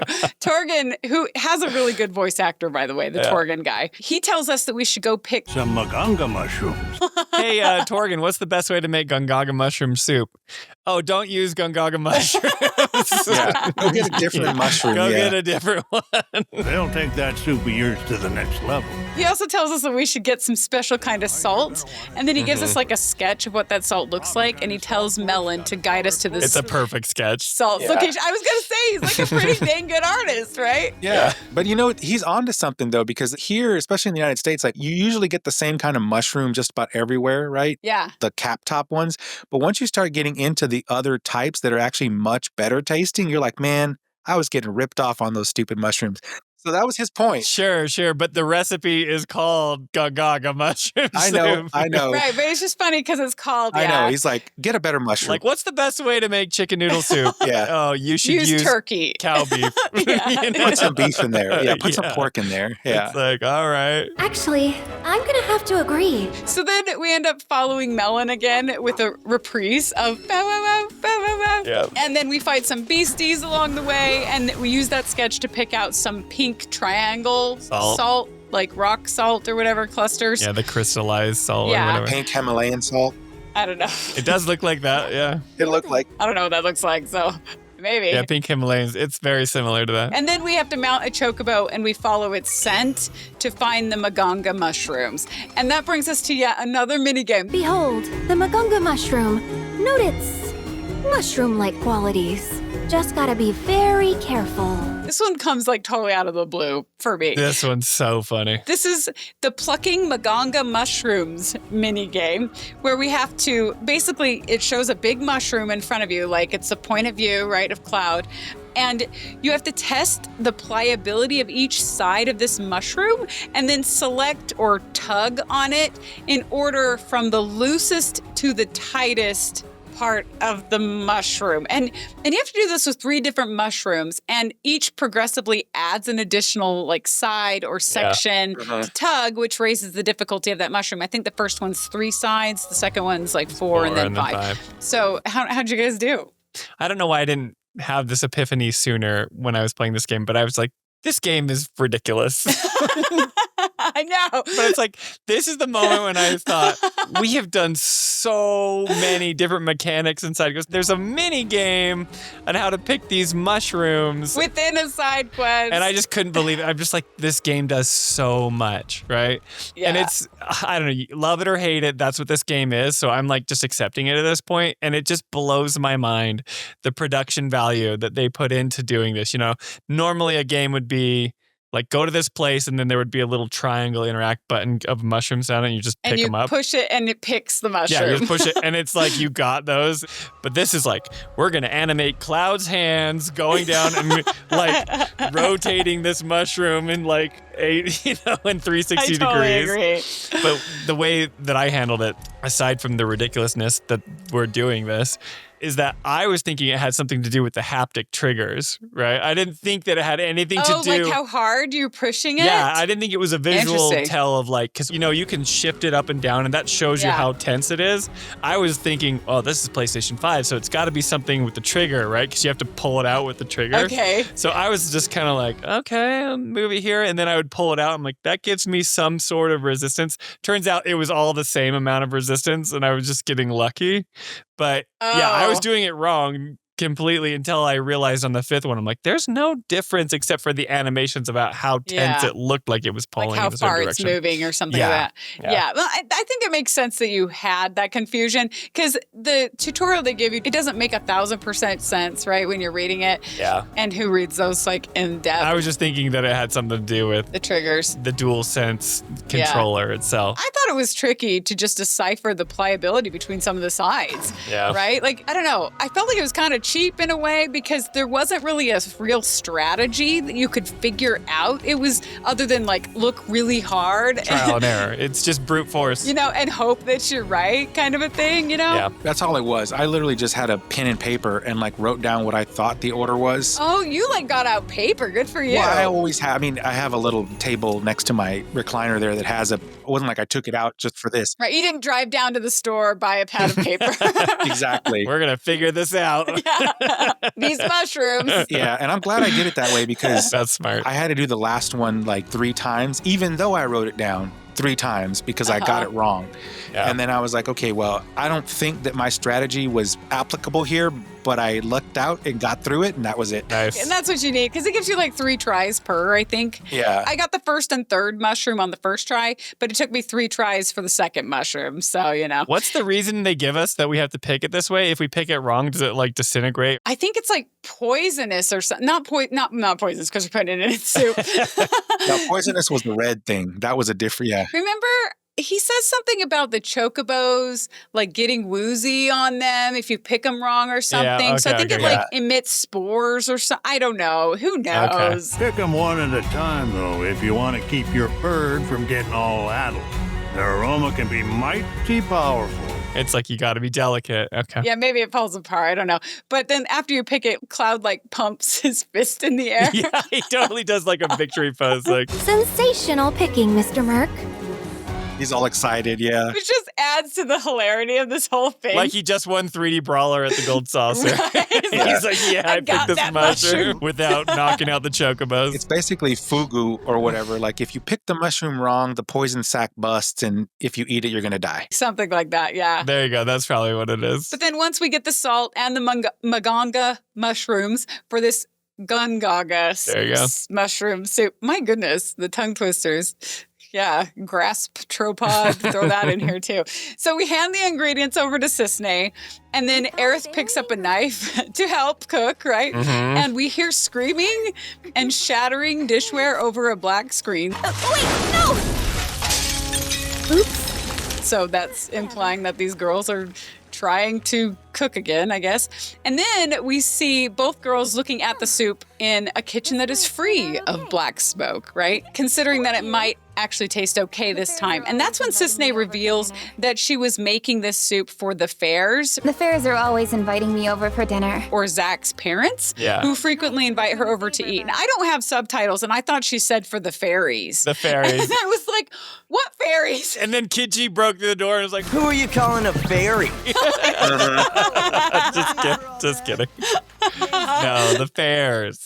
Oh, that's funny. Yeah, the fairs. Zack's parents, right? So, because those who have played Crisis Core know that Cissnei was a friend and frankly a fan of Zack. Yeah. And I won't give away the details, but she knows his parents as well. Yeah, and even if you didn't, just walking around and interacting with people in the town, he was well revered and well thought of in general in that town. Yeah, and you meet his parents, and Cissnei lives there, so Yeah. you can imply Right. that they have some type of relationship. They're basically neighbors, so it makes sense, right? It's a close-knit community, yeah. And when we finish the proto-relics that we talk about later, Yeah. we learn about kind of who Cissnei was. Yeah, but then Cissnei says some interesting things. Cooking's never as easy as you think.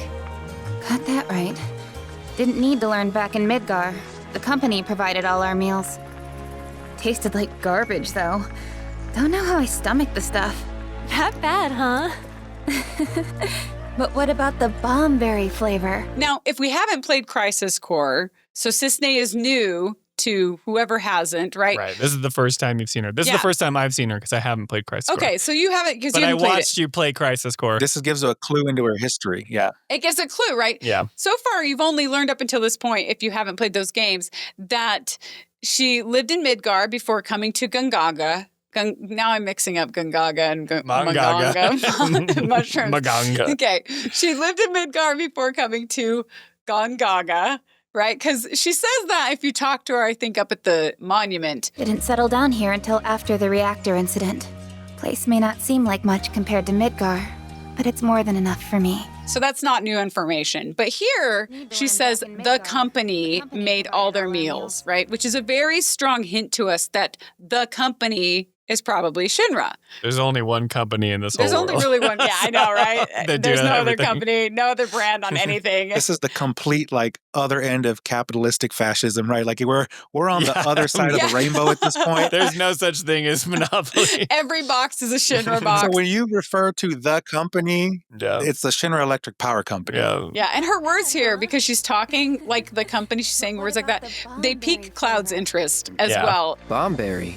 What, like the military rations? Yeah, those. And then she realizes that she's giving too much information away.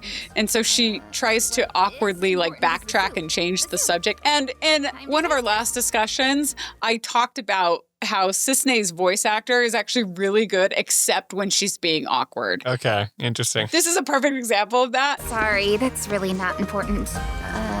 What is important is the soup. But everything else, she's really good, which just tells me that she's probably not that awkward of a person in real life. So it's really awkward to be awkward. Is there a reason why she's hiding her identity, like her past? I don't know. We'll talk about it more, but in the last side quest, right, with the warrior one, Yeah. they have a bad opinion of Shinra, so maybe it's like, that's why, because she's kind of like the village leader or the protector, right? So maybe they don't want her associated with Shinra, but at the same time, so I don't know, it's surprising. I don't think the village knows that she may have been associated with Shinra. That's probably why she's trying to keep it a secret. I feel like she's defected and is like in a sort of witness protection program, so to speak. Okay, there you go. That makes more sense. Yeah. Maybe. And so she's protecting the village, right? But she's trying to like not let people know. Because then, like you said, once they find out she's associated with Shinra, it's probably like, oh, we don't like her anymore. Right. Well, yeah, she's really associated with, so maybe it's like you can't ever leave that organization that she's in, but she is. But it's also interesting about that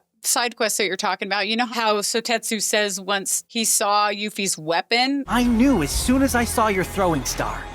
From the moment I laid eyes on you and your weapon, I just had to make you my teacher. Cissnei fights with the same weapon as Yuffie. Oh, like, is it too. like... So isn't that interesting? Yeah, because you would think that maybe he had seen her fight with it. Anyway, it was just kind of interesting. Okay, interesting. They both fight with shurikens, or whatever they're called. I didn't know if you were referring like a Wu Tai weapon as opposed to like a mainland weapon or whatever. I see. No, like, you know how she uses a throwing shuriken? Yeah, that's what Cissnei uses. In Crisis Core, Cissnei fights with the same thing. Gotcha. I was thinking Wu Tai when you said, oh, look at that weapon, but he wouldn't know anything about Wu Tai. Remember this, Wu Tai and Savage? But then Cissnei tastes the soup. That's pretty good.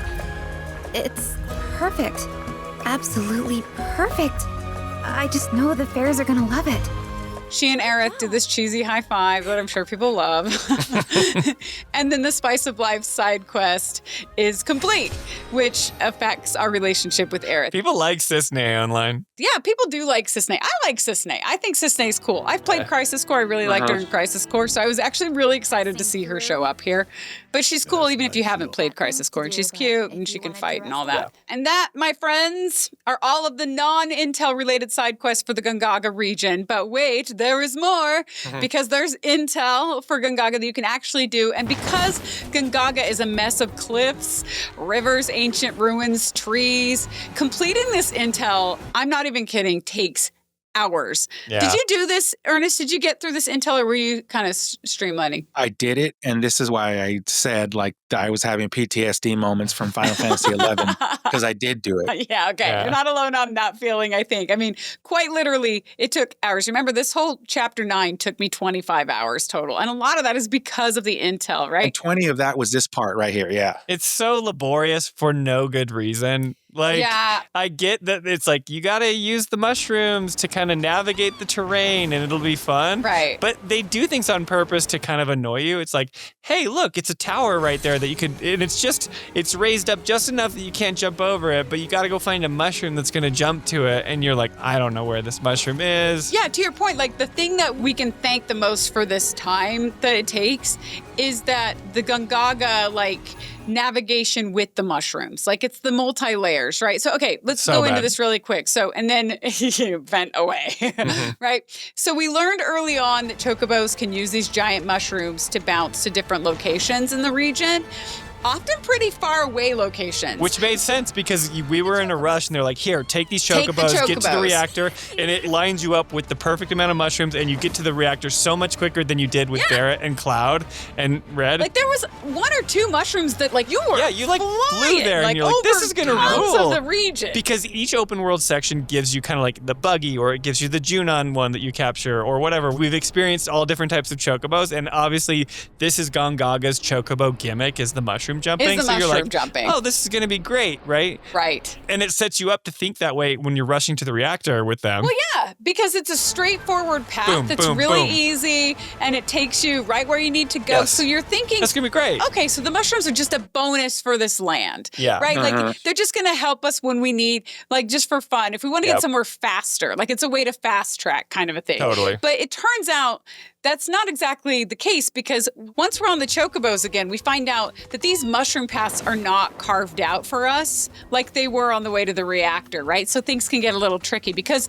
in Gongaga, there are many intel locations that can only be reached by bouncing on a specific mushroom, or worse, a series of specific mushrooms. But there's no like easy way to decipher which mushrooms or how to even get to like a certain location. The region is quite literally like a giant maze. And I'm not typically a fan of mazes because I feel like they waste my time, so they can get kind of annoying. And we probably got the most YouTube comments about this very subject. I don't blame the commenters. And let me read a few of them. So the Reasonable Clarith, who we've mentioned before, he said, the level design of Gongaga is incredibly frustrating. With my level design hat on, the mushrooms needed to have indication of trajectory and landing point. Otherwise, it relies on the player to test and memorize. Whilst this isn't bad in itself, it comes at the point where the party has already spent a lot of time exploring. It runs the risk of derailing momentum with very little in the way of upside. Fantastic music, though, and I love the addition of the Cetra ruins. So, but he's right. There's more here. So, iPoppy1371 said, I felt so lost in Gongaga. The only area I needed some sort of guide to understand where I was going was Gongaga. And then Adam James Federuk said, yes, I agree. Navigating Gongaga was a huge pain.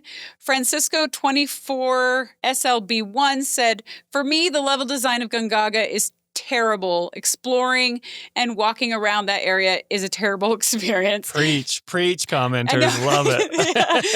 DK210 said, I hated traversing the area because the map was useless figuring out which mushroom to jump on. That's so true. Said, I had to use video guides to 100% it. So DK was like, I'm not even... He's probably smart. I should have done that. I just kept hitting my head against it. Yeah, video guides actually is probably the best one. But even then, that's a confusing video guide. Because it's like, how do you really follow like the tree that you go around here and the bush? You have to like start from the beginning to the end and just do it the whole way through. Yeah, that's tricky. And like watch it in slow motion while you're doing it, you know. Travis23 said, everyone is going to say it, but Gongaga is easily the most annoying area to explore in the game. So lots of people not a huge fan of the navigation through Gongaga. Now, to the point of the map, right, you can see the mushrooms really small on the regional map. Yeah, they kind of give you an idea of where they're going to be. Yeah, and you can kind of see which direction they're pointing in, which does help a little bit, but you don't know how far it goes. Yeah, and you don't know, like, topographically, like, how tall it is or whatever. Right, it kind of gives you an idea, but I'm like... More often than not, I just found myself lost and, like, wandering around and practicing the trial and error method. I didn't use any video guides because, honestly, I probably wouldn't have done a good job following those because that sounds confusing, but that maybe it would have been better. But it's not just mushrooms, though. There's, like, slides. Trees that you slide down. The chocobos go on. Yeah, the tree. Yeah. There's the ropes that you have to climb that you can't be on a chocobo for, and then you have to call your chocobo up into those mountains after you climb as a, like, you know, on foot. Yes. And I'm like, there's so many weird ways to get around here. Oh, drove me nuts. And I remember that this navigation issue first dawned on me when I tried to go to this tower that was elevated, but just by a few feet from the main ground. They tease you with it. Everyone knows this tower. And there's no way to get to it. Like, you run around the whole thing and you're like, I'm going to have to go find some bouncy mushroom to get me to this thing. Like, it's crazy. It gives you that pop-up right by it. It'll say like, oh, there's a tower nearby, like enemy intel. It teases you. Oh, it even prompts us. I forgot about that. And so you're like, I gotta find this. And that was like the last tower I went to. So another comment from YouTube from I'll Chat Noir 17 said, there is one tower in Gongaga that is such a biatch to get to. It's smack there in the middle of the road, but completely impossible to climb to. You have to start a series of mushroom jumps from pretty far away to do it. I've seen several YouTubers just giving up altogether with this tower. It's true. Yeah. It was that bad. And it's so annoying because it's right there. It looks so easy. Like, you should just be able to go up a hill or something, really, like a few steps. I remember that when you do all the different mushroom jumps and they're not getting you there. And I'm like, this one, I get on the map. I'm like, oh, that will take me to this landing pad. Then I'll go there and you fall short and you're like, what You're the like, heck? what in the heck am I doing wrong? And it turns out you have to swim in the water to those ruins and then cross like a couple bridges and then take a mushroom to jump over. If it's the one I'm thinking of. But oh my gosh. It's not like they hadn't made this mistake before. That's what really like made me mad about this particular map was like, this happened in 11. There was a jungle there called Utunga Jungle. Oh, really? There was like a surface level, then there was a subterranean level with like tunnels and stuff, and then there was like a level above that. And the map gave you no kind of topographical analysis of it. It was just a flat map. And that thing was so annoying. And what was even worse was if you would go in the wrong hole and you fell in, there was like goblins in there that were way higher level than you were. Was Kid G in there? Nice. Kid G was in there and he would wipe you, right? So it was like, and the thing was, the map was completely useless forever. Like, it was one of those where you literally had to learn when to turn, when to drop in a hole, when to go up a thing by memory because the map it was completely useless, just like it was in this one. It's just bad design. That's how I felt about the gold saucer map, and that was like a tiny little space, and this is huge. Like, and I'm like, have you not learned? That was 11. That was 7 games ago, right? Like, come on. Maybe they thought it was a good idea. They're like, let's repeat this. Let's do it again. This will be a good idea, yeah. But I wonder in games like this, they always try to pad the length. So they'll be like, oh, we got to make this kind of more of a maze so they can really learn the terrain and really get familiar with the open world section. It's like, we have been doing this for hours already, right? We're getting used to the point where we really want to just go now because we're getting in the groove of it. We know the routine. We know the patterns. It's like, okay, enemy intel. We get the towers. We get the life spring things. We do the proto relics. And then it just screeches to a halt in Gongaga when you feel like you're getting this momentum and you cannot progress when you want to. You're like, the story's picking up. I just did this awesome reactor moment. So many cool things happened at the reactor with Tifa and the crew. I want to go on to Cosmo Canyon, and now I'm just like trudging through the jungles of Gongaga. It's like you got trapped, right? Yeah. I will say, though, while finding my way around Gongaga was like difficult and it was annoying, it never like made me go into a rage. It never really made me mad. Because of the music. Maybe it was. Maybe it was the music. Doesn't it have like a chorus of people kind of singing and yeah, it's like very tribal. Yeah. Pleasant tribal. Yeah. It is pleasant.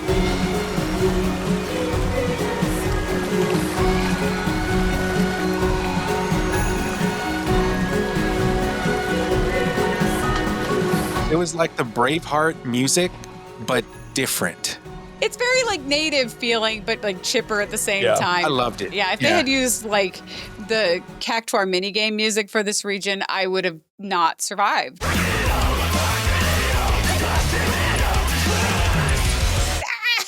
Yeah, but anyway, it was an annoying region to navigate. It just took a lot of time, right? So sometimes I was just anxious to move on. And while a lot of people were justifiably, I think, bothered on the level design of Gongaga, not everybody was. So here's another YouTube comment. This one from G's boy Damien, 8139, said, Gongaga feels like one of those unforgettable and timeless locations. More important to me than Rapture and BioShock. Yeah, I said it. Oh, that's a big statement. Is it? I don't know. You'll have to explain that to me. Rapture's like super well known for being one of the greatest locations in video games. Oh, wow. Cool. Yeah. He says, yes, it's a jungle, and getting getting lost is easy. The terrain curves and curls above and below each other in unpredictable ways, making the map next to useless, but that's the point. No way markers or reticles to guide you. Having to pay attention to your surroundings and eventually stumbling upon a new location always felt worth it. I remember discovering the grotto cavern and the hidden sub-basement of the cargo container wharf, wondering where they led off to and realizing it was exactly where I needed to go to collect that exclusive intel. So I think G's boy Damien is right in that it was all very intentional. Yeah. I think the question is, did we like what was intended, or was that the right move more so? But like I said, I didn't go into a rage. It was annoying, but I didn't go into a rage because I enjoyed the journey Me either. at the same time. You know what I mean? I think it's also about how people's brains work, right? If you're the kind of person that's like, you like to just kind of cruise through and discover things, maybe this is perfect for you, right? But for someone like me who's an engineer, who's used to looking at maps and numbers all day, and like going exactly where it says. I'm like, I can't do this. Yeah. Yeah. It was tough. But like you said, I didn't rage. I just was like annoyed, but I still enjoyed the scenery. Well, the exploration was beautiful. Yeah, amazing artwork here. It's true. And as a completionist, I did it all. It sounds like a lot of people did it all too, which is one of the reasons this chapter took 25 hours or 16% of my total gameplay to complete. Wow. But there were all the typical intel boxes you could check off if you had the patience to do it. There were life springs, excavation sites, towers that point us to other intel locations we can't reach because we don't know how to get to. And divine intel crystals where we synchronized for the multi-elemental bull summon. Kujata, yeah. Yeah, Kujata is one of the less familiar summons to me. Yeah, I was like, I don't know this guy. It's in Original 7, I think, but it's not one that like comes up like Ifrit and Shiva and stuff like that. So that was interesting. There was also a photo location. There were cache locations, chocobo stops. Okay, I'm like totally addicted to petting the baby chocobo. I never pet him. I do it every time. Every time I go to the chocobo stop. I know you can do it, and I literally like avoid it. I'm like, nope, not doing it. Well, like at first I was like, I'm not gonna do that. That's stupid. And then I did it. And I'm like, oh, that's really cute. It is cute. Now I can't stop. Like every baby chocobo, I'm like, oh, and it makes the cute little. There was one time that I did it, like, no joke, 20 times in a row, because I was trying to figure out if there was some kind of unlockable thing, like if you do it so many times, you get something. Some games, you would be surprised. But after like 20, I was like, okay, either it doesn't exist or it's so many, I'm not going to stay here all day and do this. But, you got all your pets in early and then you stopped petting. You're like, I'm not going to get this high potion for 1,000 times. That's funny. I never pet them. I used to. But see, I think it's because I've already played it through. So I'm like, I'm trying to get through the intel because it's like, I'm doing this for the podcast. I want to talk about all these things. So that's why I think Gongaga was a drag for me, because I was like, oh, I just want to get through this and I don't know how to get through these mushrooms. But if you're just enjoying the vibes of the jungle, it'd probably be pretty cool. You mentioned in a comment earlier, you had this great scene in the reactor and it feels like the pace is picking up and then you just fall into the quicksand trying to get out of this place. It's like, yeah, that's true. It does kind of trap you. It's like all this story and then you're there still for a long time. Yeah. And speaking of things you don't like doing, the Mog House is also here in Gongaga. That's right. It's a Moogle house, Kupo. Oh, that wonderful, horrible Mog House. And go figure, of course, that the Mog House is probably the easiest thing to get to in the entire jungle. Like, it's the easiest thing to find, right? On purpose. Yeah, they know that if it was hard to reach the Mog House, we'd just say screw it, you know? But instead, like, it's just right there in the land, like you run into it. And this is, remember, the second Mog House for Chapter 9, so double the fun. Yep. Kupo? And this is the Mog House where the Moogle Mischief Roundup Gang adds the timer. The timer. Right. So now there's this new 4-minute timer and there's more difficult obstacles for us to enjoy. And I failed this one twice, including being hit by a bomb literally 15 seconds into my first attempt. It was like the game started, boom, hit by a bomb. That's better than like almost winning and then dying right at the end, though. Yeah, but it's also kind of like an insult, you know? It's just like, really? Like you couldn't even do it. Yeah, and then at the end of my second fail, I don't know if you saw this, if you failed that many times, but the game gave me the option to lower the difficulty to a 4-hit limit instead of 3. which I accepted because I'm nobody's hero.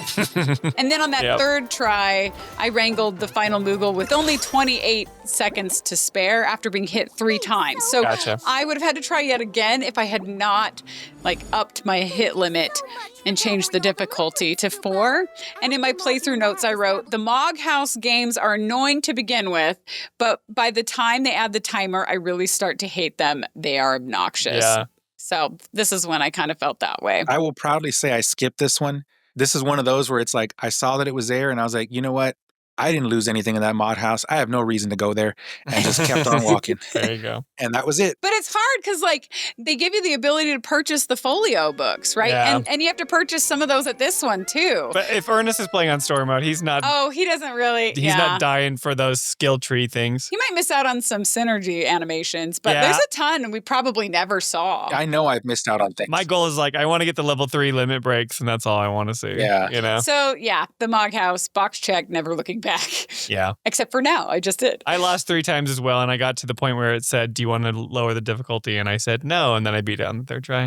Oh, look at you. I know. Okay, well, I took the easy road. Good for you. And then as for the Fiend intel. Oh, monsters. There were frogs that put you to sleep or turned you into a frog or whatever. That was hilarious. Toad, yeah. Yeah. Yeah, and there was one where you had to avoid letting Cloud turn into a frog in order to check the objective box. But thank goodness it doesn't matter. The rest of the party can turn into a frog because you can't control them, right? It's just you can control Cloud, but whatever. There are also broom flowers. There was a savage grandhorn, some other stuff. And then similar to other regions, all of these intel monsters are just ramped up versions of the native fiends of the area. Yeah.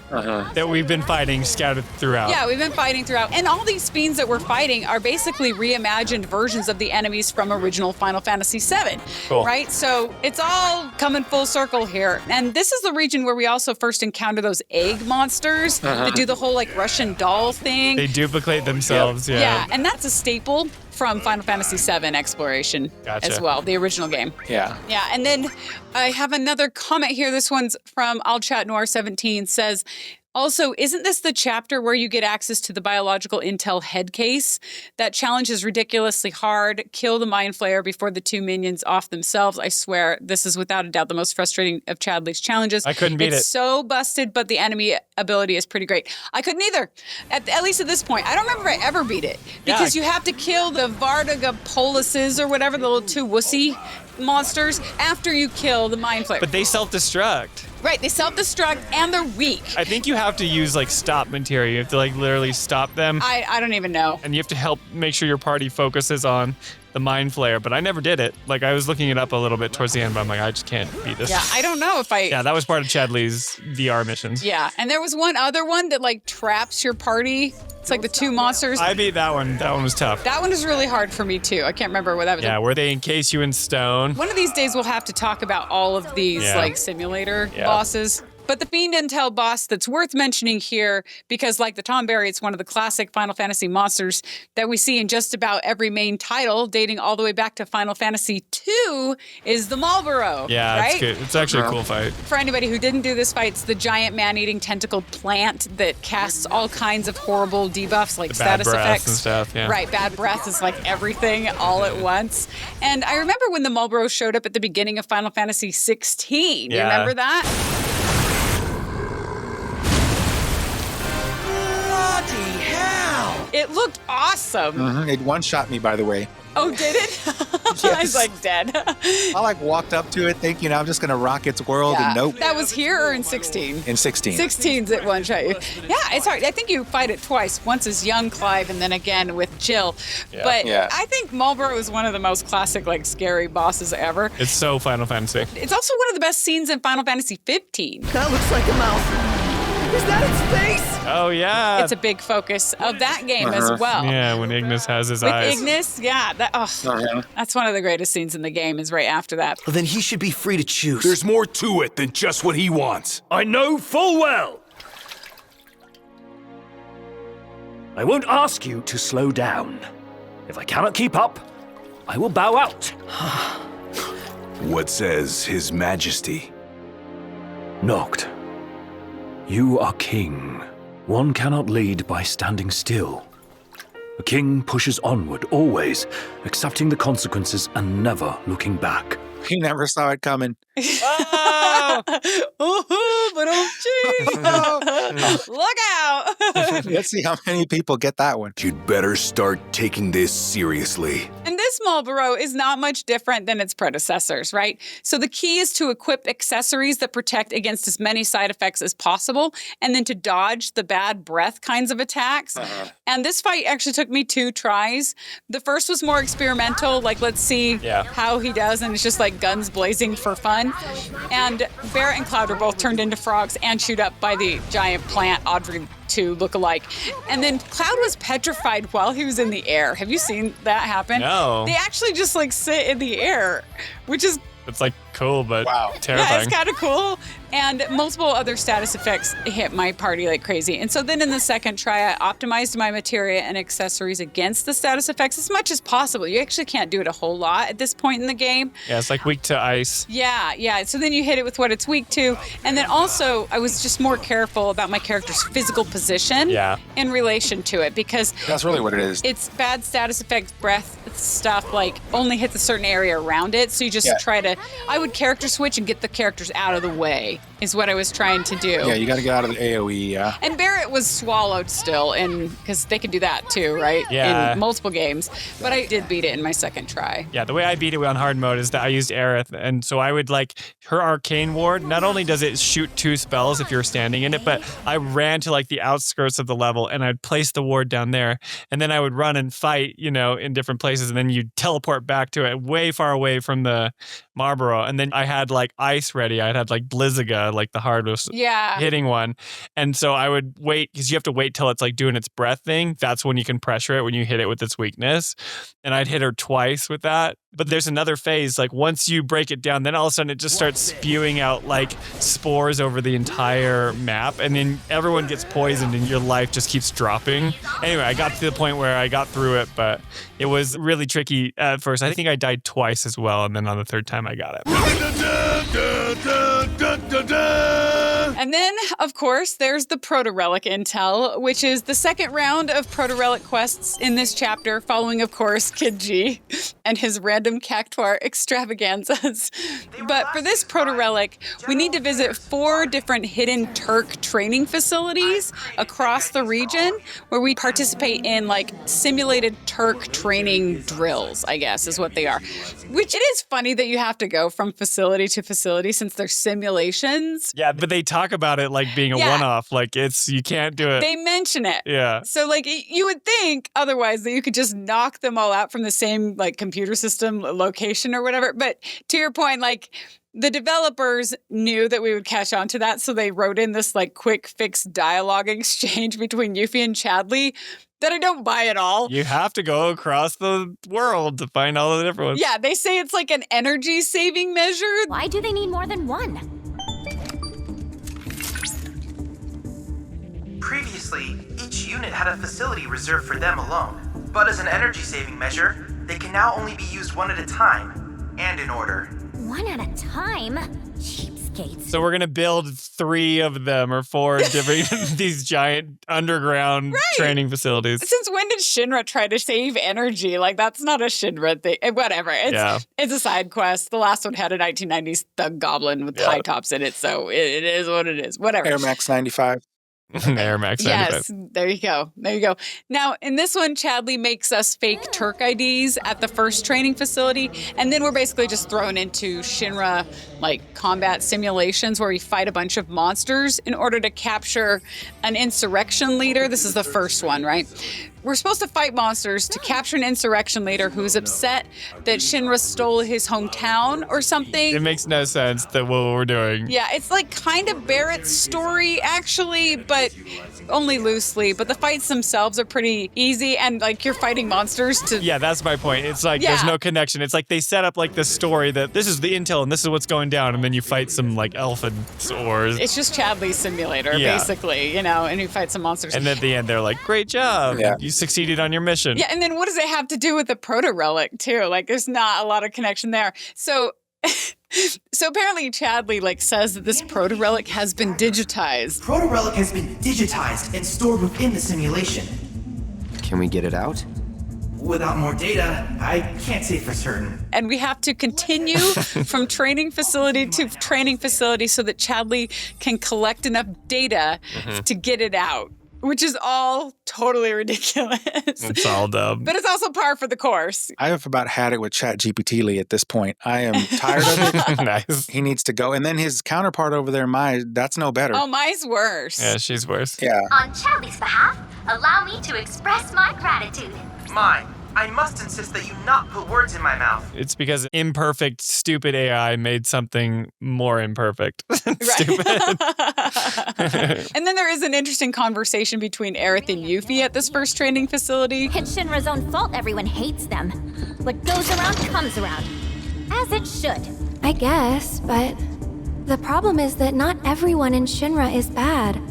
A lot of them are actually good people. Good people, maybe like the troopers that Cloud butchered back at the reactor. Maybe they were good people. Well, that's the thing. Like, I feel like it's trying to play on this because this happens all the time, right? Like, you can be part of an organization, whatever kind of way, it doesn't matter what the organization type is, and the organization can go the wrong way, right? And if you're using that to like feed your family, like, yes, there is a moral high ground here, but like, who's going to put food on the table kind of thing, right? So, but also Aerith's boyfriend, Zack, worked for Shinra. That too. You know? Yeah. That was his dream, and that was probably before people realized that it was such an evil kind of corporation. And our beloved brothers in the 7th Infantry that we abandoned. 7th Infantry! That's right! They're good people! Yeah. And Kate Sith! And Kate Sith, he's just a 9-to-5 pencil pusher. He's a low-level paper pusher. You call them good people. Well, I call them enablers. They're why Shinra keeps getting away with it. I mean, I see where you're coming from. You do, huh? Glad I could be of service. So then at the second proto-relic location, Hologram Sung, because that's who's giving us all these instructions, he kicks off our conversation by shooting the hologram insurrection leader in the head. Yeah. Like, regardless of what we say, because we get a dialogue choice there. And which basically shows how business the Turks are, especially Sung, who you can wonder if he has like a heart underneath his iron suit, right? And for this simulation, we have to neutralize a bunch of Shinra machines that have been programmed against them. And we take on a bunch of death wheels, slug rays, and sweepers that aren't too difficult. And again, it doesn't make a ton of sense. It's just like somebody's taken over our weaponry and now they're fighting against you, whatever. My analysis is progressing smoothly, but I fear I require more data to arrive at a conclusion. What? We're still not done yet? At the third proto-relic location, we have to act as bodyguards for Rufus. And again, we fight a bunch of Shinra mechs and troopers. That was quite an exhilarating experience. Thanks for the company. And then the fourth proto-relic location is a bit more interesting as we actually fight Rude and Elena as though they have betrayed Shinra and have now turned against them. And during the fight, they actually say things to us to try to get us to defect from Shinra. They're sucking the life out of us just like they're doing to the planet. Which is not something we're used to hearing from them at all. Don't say we didn't try to get you to defect peacefully. And then once we beat the fight, Hologram Sung starts to give us like a speech, but then it's interrupted and it disappears. And who should walk into the facility but Cissnei. Cissnei, who is surprised to see us, by the way. Yep. Certainly didn't expect to run into you here. Took the words right out of my mouth. What in the hell are you doing here? And right when she enters, the facility like scans her ID and she passes. Affiliation, General Affairs, Auditing, Turks. Right, because Chadley had to make up fake stuff for us, but then... Right, but Chadley hasn't made something for Right, her. for her. And so Chadley's hologram actually appears, and he's the one who reveals that Cissnei is, in fact, a Turk herself. Yeah. Records indicate the individual with that ID underwent formal training. Wait, are you a Turk? That'll be enough probing. For my benefit, but mainly for yours. And if you've played Crisis Core, this is of no shock at all, right? It's quite obvious throughout the entire Crisis Core story. You're a Turk too? But if you haven't played Crisis Core, then this may be a bit of a surprise. So was it a bit of a surprise for you, Ernest? I mean, it was, but I also have a suspicion about the Turks organization in general. Okay, what is it? That the Turks are not what we think they are. That they're kind of like a rogue organization operating inside of Shinra, and they do their bidding when it serves them, and they do their own bidding when it serves them, kind of thing. Okay, that's interesting. It was spoiled for me. It's like, I'm too involved in the Final Fantasy VII community. Like, I'm on Twitter. I'm listening to you. I watch you play. So But you know that Cissnei. I already knew that she was a Turk. So it was like not this revelation for me. Yeah, it was a revelation to me, but I was also like, it was a revelation, but I wasn't surprised because I suspect that the Turks are a much more diverse organization than we give them credit for. And maybe that's kind of like what we were talking about earlier, like why Cissnei doesn't want it to get out that she was like a Turk. Maybe you can't defect from the Turks. Like, she's not really... Yeah, I have questions about that too. She is a Turk? Is she still technically a Turk? Or is she trying to kind of be like, I'm heading in the jungle? And you can't leave Yakuza kind of thing, right? Yeah, kind of thing. So I'm going to give a little of the lore away here. Okay. So if you look into the lore, so Cissnei isn't only a Turk, so she was born and raised in a Shinra training facility. And she was made a Turk at a very young age. Gotcha. And here we see that while she doesn't really appear to be working as a full-time Turk any longer, doesn't appear that way at least, she still has Shinra credentials. Right. In fact, she originally moved to Gongaga to assist with the relief efforts after the explosion of the reactor. Okay. So that was one of the reasons she's there. And while she became captain of the GYC, she secretly still serves Shinra. Okay, I didn't know that. Yeah, so she feels so like opposed to them in a way. It feels like she left Shinra on purpose. Yeah, okay. But then she comes in here, but no, she's still serving Shinra, which is why she showed up here. Shinra sent me to inspect the facilities. Wanted to make sure they didn't have any unauthorized visitors wandering around. Because she got a ping that someone was like using the training facility, and she's kind of keeping an eye on things, right? She even tells us it was enough of a pain to cover up the mess you made at the reactor. Try not to cause any more trouble, okay? Interesting. This also explains why she started talking about military rations from Midgar back when we helped her gather ingredients. But what about the bombberry flavor? Bombberry? What, like the military rations? Yeah, those. Sorry, that's really not important. We have a comment from YouTube. Camila Torres, 9465, said, I'm curious to know more about Cissnei being a Turk. She seems like such a very cool girl. I need to know her motivations, her beliefs, what she really thinks about Shinra. And I actually really want to know more too, because I know a lot about her backstory based on Crisis Core, but her landing in Gongaga, I don't know like how loyal she actually is to Shinra, and I want to know that all as well, because it seems like she's not loyal to Shinra, but then she shows up here and it's like, oh, you are still working for them. Yeah, like she's like a really good undercover Turk. The fact that she's making Gongaga like mushroom soup for the fairs and she's like being this neighborly, it just feels like she's adopted this new personality as like the leader of the GYC. And it also feels like that new life is more important than like her Shinra life. Whereas like I can't see Rude or Elena or Reno going to a place and being like, I'm totally adopting this new personality. No matter how professional and undercover you would be, there's no way they would be like, yeah, I'm just best buds with the fairs down the street, you know? I suspect that there's something, like she has some kind of tie-in that's different. Like, I think we mentioned it about Sung too. Like, we're not really sure what his ultimate motivations are, right? We suspect what they are, but I think like the Turks, much like anything else, are not a monolithic organization, right? There's Turks that kind of are the Shinra lackeys, and there's Turks that are just incredibly skilled at what they do and professional, but they have different motivations, right? Right. And then you look at Elena, right, which is just completely useless. So who knows? Cissnei just feels so different to me than any of the other Turks. Elena seems like the whiny corporate girl that's she's there begrudgingly, but she'll do her job and that she's a professional. Like when you fight her, it's like, okay, she knows what she's doing. Yeah, she's a Nepo baby. Rude, like you always say, Rude is the consummate professional. Like he would do anything for the Turks and he would do it to the best of his ability. But can you picture Rude like hanging out in Gongaga and being neighborly if that's what the Turks told him to do? It's like, no, but he would do it if he was asked to, I feel like, right? Because he's babysitting Palmer in the previous episode. If they assigned it to him, he would do it, but it would be one of those like, I can't believe they assigned me this job. Yeah, he did it like begrudgingly. He was kind of quietly upset with it, but not outwardly, you know, begrudging.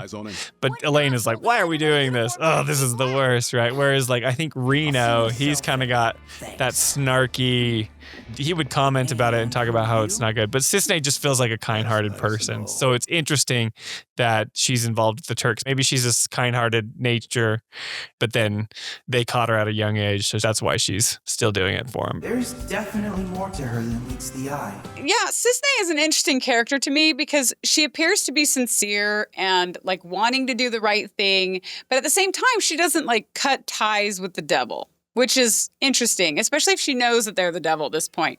And it also, it makes sense, too, why the developers or the writers wanted Aerith to point out at an earlier training facility that some people who work for Shinra are good people. Right. Because we're going to run into one of those good people shortly, actually really soon. Imminently. At the next training facility, right? It also makes me wonder why Cissnei keeps her Shinra ties. Like, what makes her stick around? Is it because they're the ones who raised her?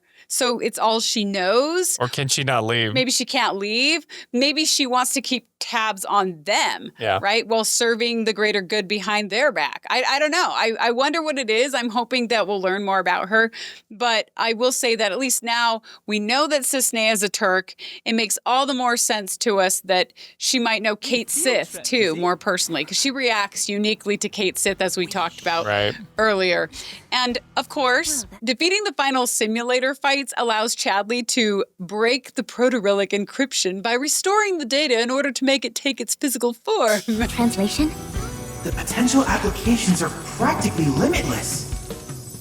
By converting matter into data distributed across a secure network, shielded from external interference, one could preserve said data indefinitely. Then Cloud takes the physical proto-relic, which suddenly pushes us into one of those like minute-long purple warp screens, you know? Because we're warping into the world of... Gilgamesh Island? Gilgamesh, yeah. So suddenly, Cloud finds himself standing under a moonlit sky in this unknown location that looks very Japan-esque. It's really cool looking. Yeah. And then next to him is this large, like, multi-armed samurai-looking guy with a voice we've heard before. At long last, the knave returns. That sand monster had the same voice, right, in the North Corel region. You would do well to leave. Same with the main opponent in Fort Condor back in the Junon region. Don't give up the fight.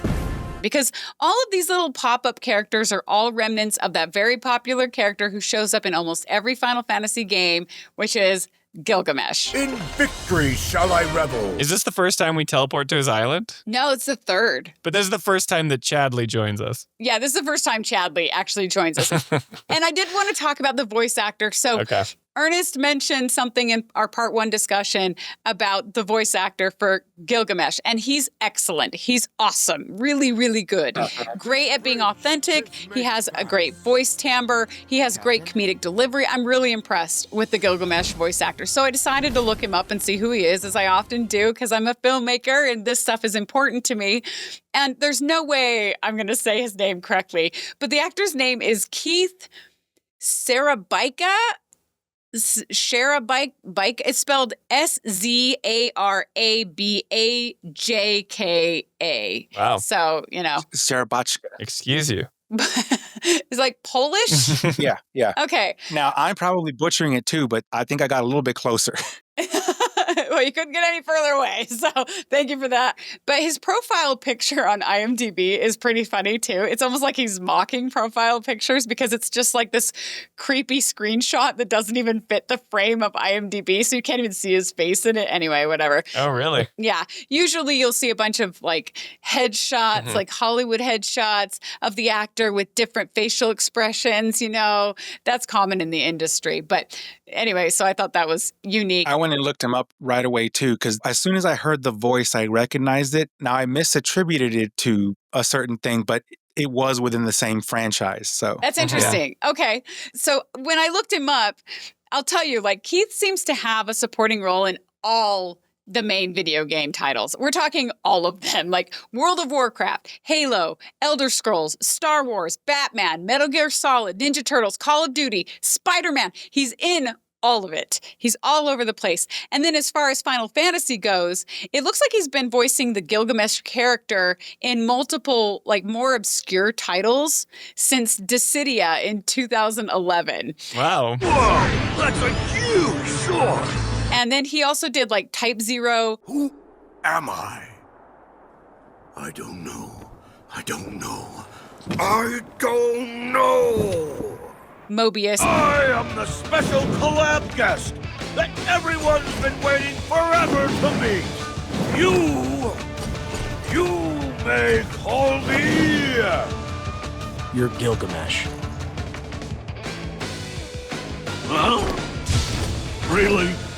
You couldn't wait till I was done? And World of Final Fantasy. I'm back with a vengeance! And Chocobo GP. We fought mano a mano, but just the other day.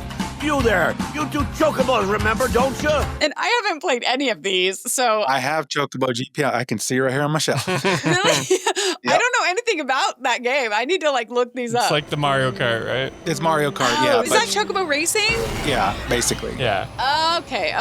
It's a Chocobo Grand Prix. That's what the GP is. Yeah. Gotcha. Yeah. So he's Gilgamesh in that game too. But I have never played those games, and so I had never heard him as Gilgamesh because I've only heard other voices as Gilgamesh in past Final Fantasies. But what's unique about this voice actor as compared with many of the others cast as supporting roles in this game is that he also has a few live action acting credits. Like he plays Adam Engel in Argo with Ben Affleck. Which was an amazing movie. I need to watch that. I heard it's good. You haven't seen Argo? No, I haven't seen a lot of things. Oh my, yeah, you definitely need to see that. I'm too busy making movies. I can't watch them. We stopped watching movies. Yeah, there's no time. We play video games only now. Yeah, it's true. It's a fake movie. If I'm doing a fake movie, it's going to be a fake hit. But he's in that. He's the voice of the Transformer Laserbeak in the third Transformers movie. Nice. Jerry, you are my favorite. I don't like Michael Bay, but that's a good role for him, I guess. My superiors need me to Please, you don't have to do suicide you. But most notably, and I imagine that this is probably what you stumbled upon too, Ernest, because this was pretty cool. He plays the part of Detective Stevens in the Dark Knight Batman movie. That actually wasn't it. But yeah. Oh, really? Okay, you'll have to tell me after this. Let me tell you this part first. So Detective Stevens is the detective in the holding cell with the Joker, where the Joker baits the detective by explaining how he killed so many of his friends. And then the Joker uses that detective as a hostage, basically gets under his skin until he's able to take him as a hostage. You're totally right. I'm looking at him on IMDb. It's that guy. It's that guy, right? That guy's great. Yeah, and that's what causes the blow up at the prison because, the Joker outsmarts them. And that guy's iconic, yeah. Exactly. So this Gilgamesh actor has done one-on-one scenes with Heath Ledger. And he does a great job. As the Joker, which is pretty awesome. And any actor who was able to do something like that would tell you is a total honor, right? Oh, yeah. And he does a good job. I watched the scenes again and I'm like, oh my gosh, this is Gilgamesh. That's awesome. And I'll show the clips here unless I get hit by a copyright strike and then I'll have to cut them out. So if you see them, yay. If you don't, sorry.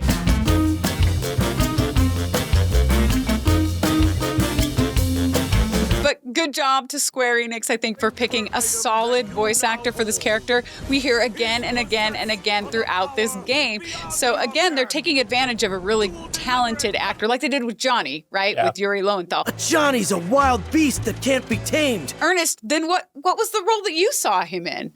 So he actually plays two Transformers. Oh. When I heard the voice initially, I was like Optimus Prime, right? That's what I thought immediately when I You thought he was Optimus. He has an Optimus Prime-esque voice. I will give him, yeah. He does. And so I immediately went to look it up and discovered that he did do Laserbeak, but also Ironhide, who is the one that sounds more like Ironhide's a big Optimus Prime than Laserbeak does. I don't like it. Nothing's ever this easy, sideswipe.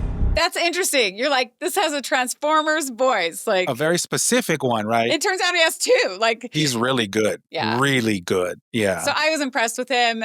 So bravo to that guy. Good job, Keith. You don't need any kudos from us, but you're getting it anyway.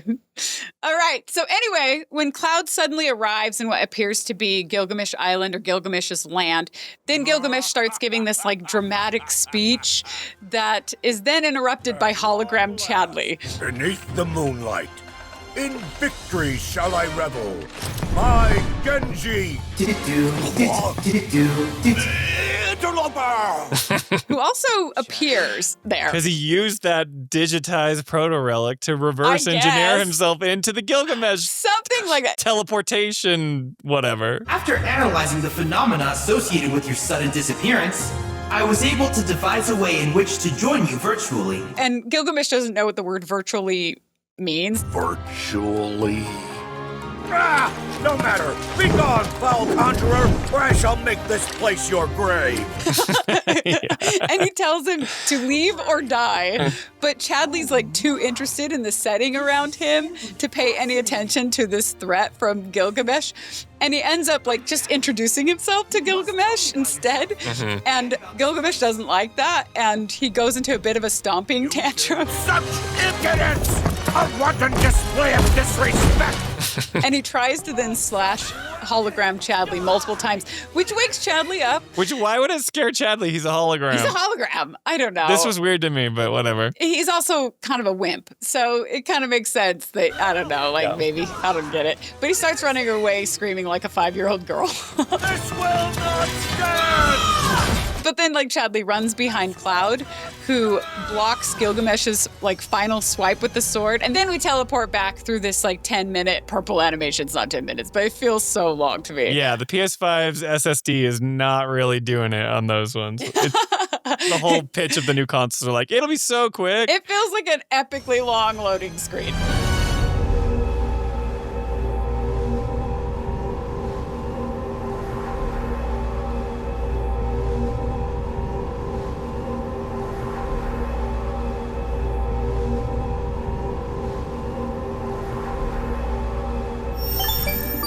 I don't know why it loads so long. So the developers are giving us more and more of this strange Gilgamesh proto-relic world with each of these proto-relic completions. Like the first cutscene from the Grasslands proto-relic basically just shows us establishing shots of Gilgamesh's island with only ultra close-ups or silhouettes of Gilgamesh from behind. So we're not seeing the full Gilgamesh yet. And then the second series of cutscenes from proto-relics, it was after the Fort Condor quests, right? They show Gilgamesh in full form, and he's confronting Cloud, demanding in comedically dramatic fashion that he turn over the proto-relic, to which Cloud says no. No. Ah. Very well. Then I shall take it from you by force! Easily just steps out of the way of Gilgamesh's dramatic lunge at him twice, which is pretty funny. It's very over the top, but we're in on the joke, right? That's why it's funny. And this scene is our third proto-relic series of cutscenes, which shows Gilgamesh now trying to attack Chadley. So the tone that we recognize from other Final Fantasy titles of Gilgamesh, he's commonly this big, skilled, but comedically and dramatically, oafish kind of character. Yeah, he's always kind of portrayed like that. That stands true here in this game. Yeah, there's always some kind of joke associated with it, except in Gladio's DLC in Final Fantasy XV. He's not much of a joke. He's more of a serious figure there. I'm here. Brandishing your brute force. Yeah. Let's see if you can handle it. But usually there's some kind of dramatic humor associated with him. And so I think it's fun. These proto-relics don't make any sense. Who cares? I'm having a good time. By restoring the fragmented data, we were able to break the proto-relic's encryption. And you guys, I think that's the last we have to discuss in terms of optional stuff for this chapter. I think we've covered all the optional. So now we just got to find our airline pilot and head to Red's hometown at this point. So we're so close to concluding this massive chapter. And to do this, we apparently need to go find a telephone booth at the Gongaga airstrip. Yeah. And once you get there by venturing through the Gongaga ruins that look pretty cool, right? I thought they looked awesome. That are apparently what? They're apparently Cetra. Cetra ruins that Reasonable Clara said, so that's cool. Yeah. Of the ancient civilization. The ruins look awesome, but the airstrip is also kind of cool in its own way, too. And if you're like me, you run around that giant piece of land, chopping every box you can, trying to look for any secrets, which there really weren't any. Yes, I ran around, no kidding, a dozen times trying to figure out how to do what I was supposed to do, yeah. Oh, Oh, to like how to forward the story. Advance it, oh, okay. yeah. I was like running around just because I wanted to make sure I got every secret, and I probably missed some stuff, but there were tons of like boxes to be chopped, and there were some interesting visuals too. It pretty much told the story just by looking at it of this like bustling airbase once upon a time, perhaps when the reactor was being built or something, you know? But the way that you forward the story is you go to this telephone booth, right? But instead of making a phone call, we see a note from something called Bronco Airlines that tells us... Send up smoke and we'll be right with you, folks. I thought it was so funny because you have to go to this telephone booth, but you're expecting to use some sort of like electronic communication device. Then it just says like to send up smoke if you want to reach this person.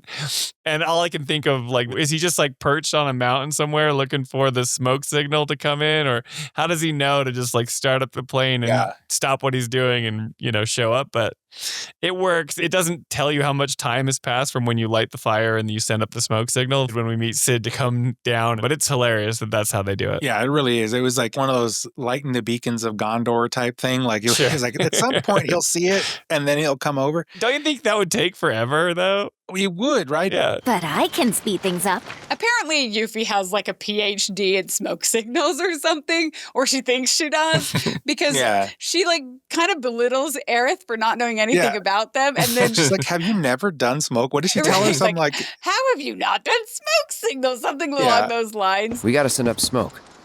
Like, with a fire? Wait, you've never heard of smoke signals? Wow. What do they teach you in Midgar? Enough. It's like, Aerith like puts her hands on her hips and looks really annoyed. And that's not typical of Aerith, so it's really funny to see. You really ticked her off. Yeah. she got under Aerith's skin. Excuse me?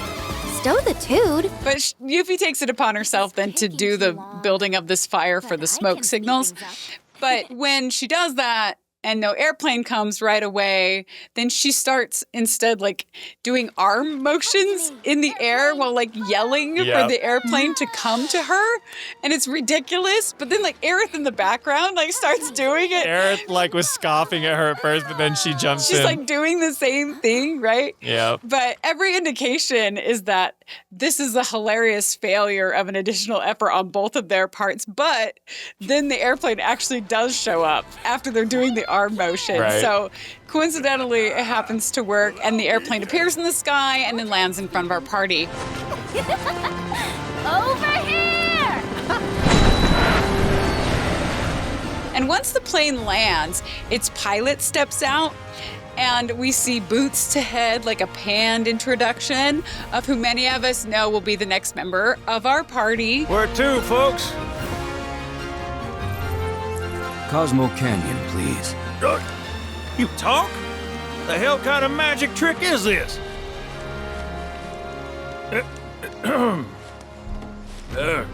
Not that I ain't seen crazier shit on my travels. Now, how many of you we got? Too many. But the old girl likes a challenge. With hazard pay, I'd say this is fair. And then he gives us a price to take us there, which is 1,000 gil. And the way that the price is introduced is kind of like a fun fourth wall graphic that appears when he claps. Yeah. Do you remember this? He like goes like this, and like the graphic like appears with like a... Yeah, it's got like the little like old school sale sign. Yeah, and like a little airplane graphic and stuff. It's like, I think it's hilarious. It's kind of fun. Definitely. Yeah. And then he says, and this line too, this is good. He says, and since I don't have much else going on, I'll be here scratching my ass till y'all pony up. Which I think is so funny because it's clearly the developers giving us a way out of having to continue the story right then and there if we accidentally triggered this cutscene and we want to go back and finish. And if we wanted to clean up some stuff, or if we didn't have enough gil. I don't know why you wouldn't have enough gil, but maybe you bought a bunch of stuff and you need to get 1,000 gil. Exactly. Maybe you didn't have 1,000 gil or something. But it's so funny because he's like, I'll just be here scratching myself until you come back, you know? So stupid. I love it. Instantly likable how Cid is just wins us over. I think he's likable too. Yeah. When Cid gets off the plane, he's just this over-the-top personality, which is actually awesome because he's like this southern gentleman flyer, you know, which is so hilarious. He gets out and he has this awesome southern accent, which I was not expecting. Not that I ain't seen crazier shit on my travels. I've never played the original games. Obviously, they weren't voiced back then, so I didn't know what to expect. And then I hear Cid's southern accent. It makes me think, okay, have I talked to anyone in this game that has an accent like this? And the answer is no. I think he's from Rocket Town or something from the original game, but we've never gone there yet. So maybe the people will talk like he does. Yeah, you're right. The southern accent, and then his plane's called a Bronco. I was like, this guy's from Texas. That's where he's from. Yeah, dude, this is your guy. Yeah, and I was like, I know that accent. Yeah, you grew up in Texas. Heard it every day growing up. Yeah, I don't know. I like him. Immediately, there's this just, I trust him, you know. He talks about kind of being like a Shinra man, but not caring. I don't know. Yeah, I like him too. I read some comments on our YouTube channel. There are apparently some people don't like Cid at all in this game, which I thought was interesting because I thought he did great. Can't not like Cid. Yeah. He's great. I thought he was great. So anyway, once we pay the fee, he tells us to board. Hop on board and sit where I tell you. Gotta make sure my baby's balanced just so. Yeah, but before that, actually, he looks at us and he says, now, how many of you we got? Too many. But the old girl likes a challenge. Yeah.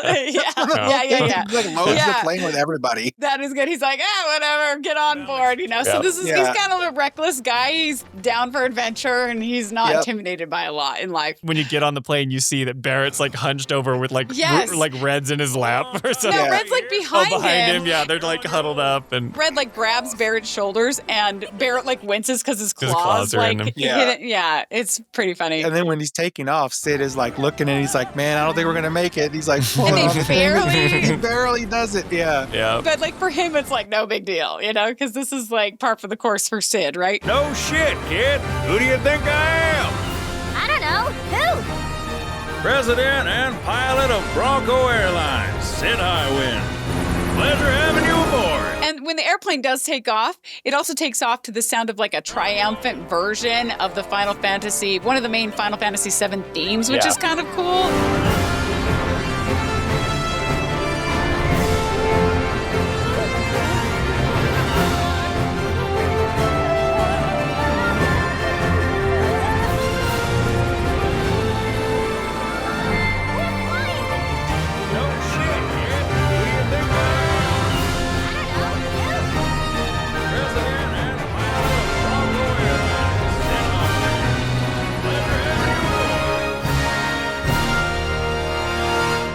And that's how we meet Cid in Final Fantasy VII Rebirth. It's good. And I imagine he's going to have a pretty big role in the third installment. Yeah. And if they consider the Bronco to be the airship, I'm going to be really upset because I got ripped off of an airship in 16. Y'all better give me the real deal in this one. No.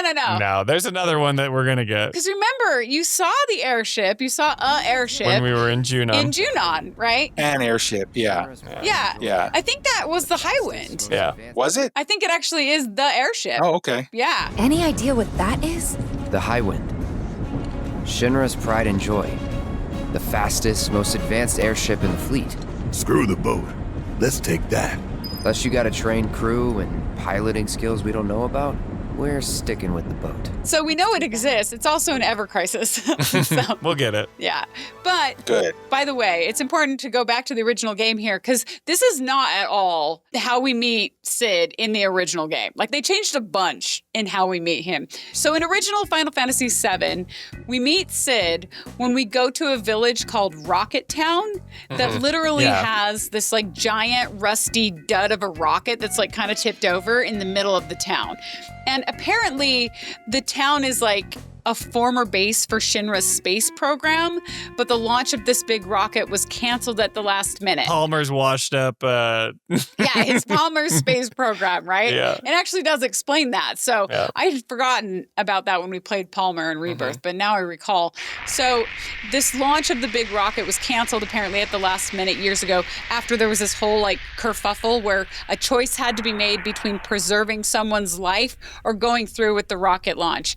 And that was the decision that would ultimately ground this rocket forever. And I'm not going to elaborate on the details of that story because I think they're probably going to keep it. I think they will. In the third installment. So I'll just say... The order's just switched. Yeah, it's kind of switched around, right?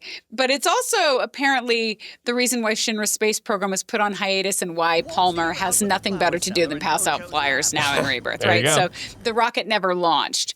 But in the original game, it's in this town near the dead rocket that our party sees the tiny Bronco airplane on the ground, and Aerith suggests that they just take it, which is kind of funny. She's like, let's take it. Like, it obviously belongs to somebody. But then we're interrupted by a woman named Shara, who will probably come into play more. She tells us to ask the captain if we can use the tiny Bronco. So we go find this captain person, and it turns out to be none other than Cid. And there are obviously more details to his backstory that I'm keeping quiet in case they turn out to be part of the third installment after Rebirth. But when we ask if we can borrow the tiny Bronco, he says no way, that it's his prized possession. And by the way, original Cid is ultra angry and pretty dang mean. Really? Like he's a butt.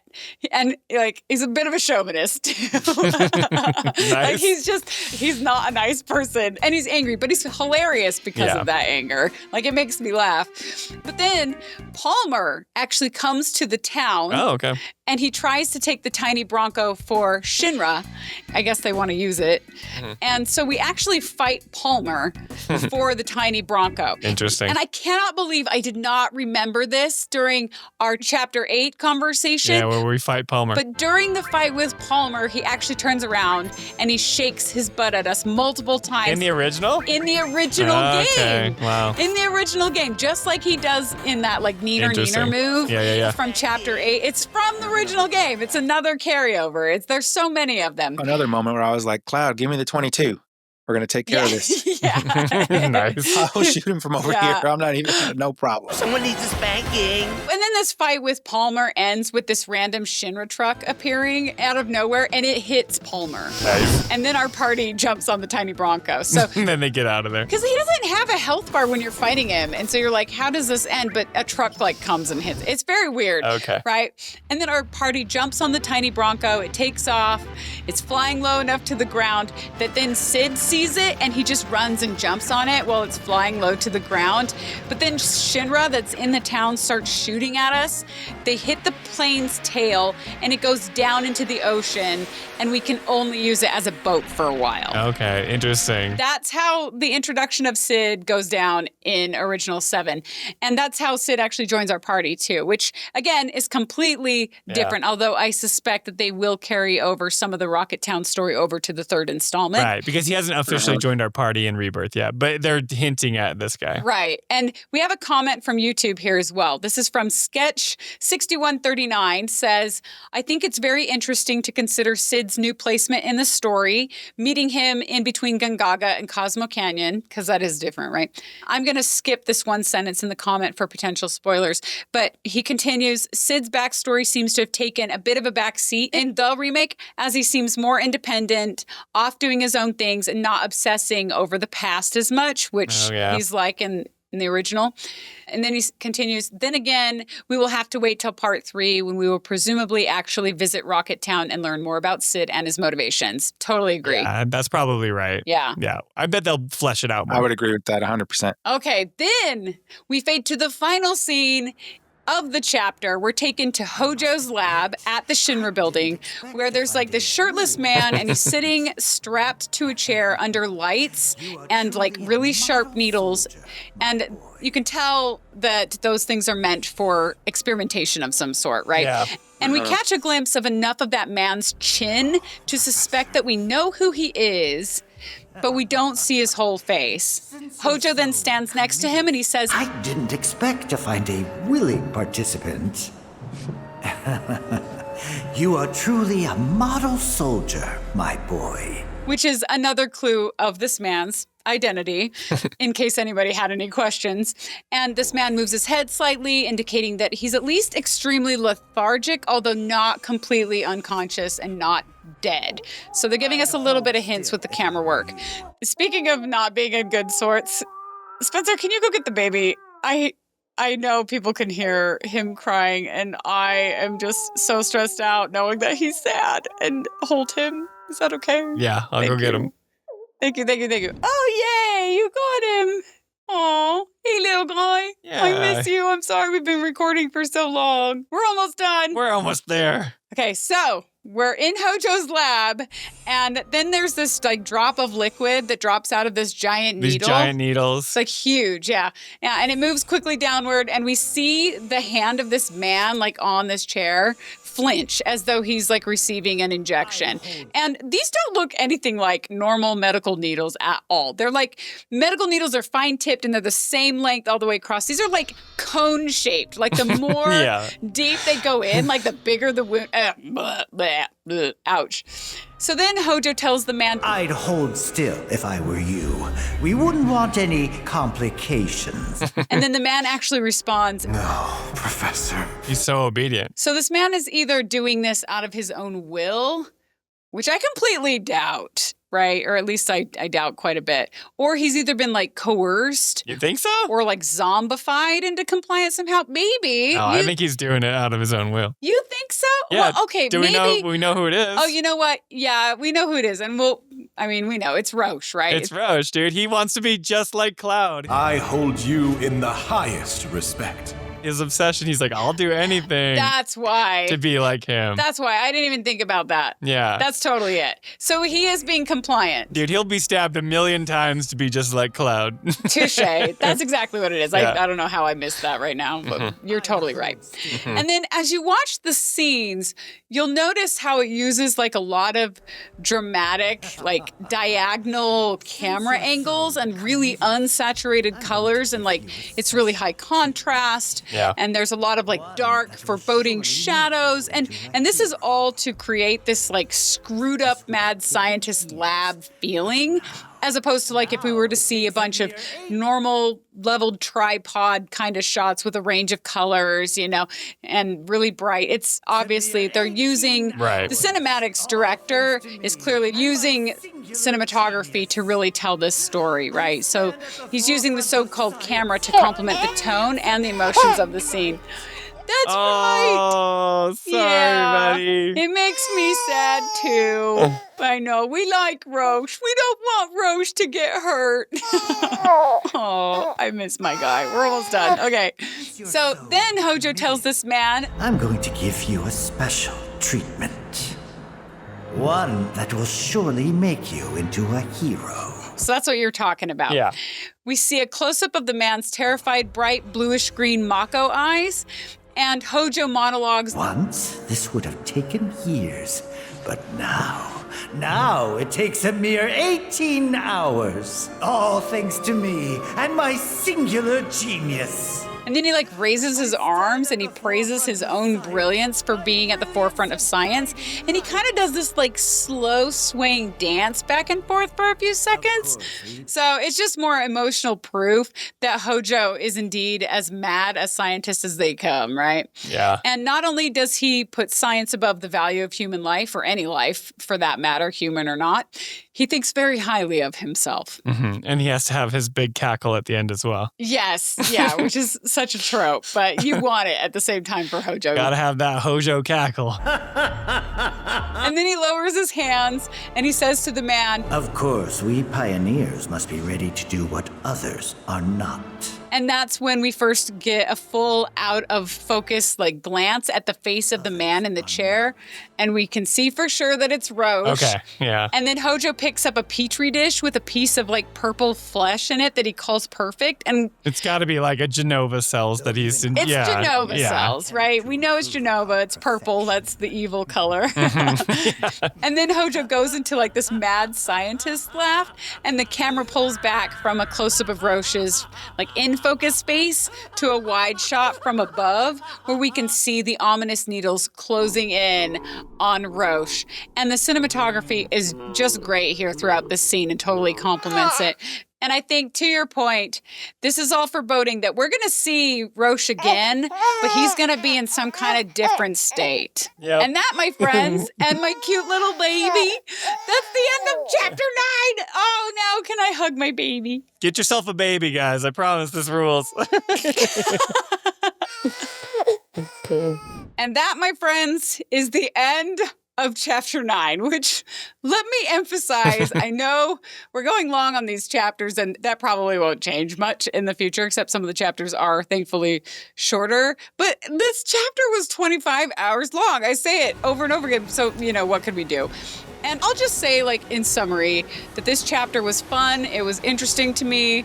My favorite part of this whole chapter is when Cloud goes ballistic at the reactor. That is just seeing that different side of Cloud was totally crazy and super engaging for me. Yeah. I wasn't as bought into the whole two colors of whispers, but we'll see how that plays out later, in the third installment, since I finished the game and there's a lot more to discuss and to wonder about when it comes to these whispers, right? What is this? I don't necessarily care for the boss fights, but it was the Lifestream stuff that Tifa goes through. That was my favorite for sure. And they finally have a good conversation, kind of. Yeah, they have one with more substance to it, right? They actually weren't beating around the bush, and they talk about the problems they're going through. My favorite part was definitely the live stream. There was just so much in there, and it's again, to me, this was the pivotal moment in the game where we kind of shifted into, okay, stuff is happening. Everyone gets what their role is, and now we need to finish the fight for sure. That was my favorite part of this. It's a very action-packed, story-packed chapter for sure, and that's going to do it for this episode of the Final Fantasy Files. We can be found anywhere you get your podcasts. You can see the video version on YouTube or Spotify, and you can follow us on our dedicated YouTube channel as well, called The Final Fantasy Files.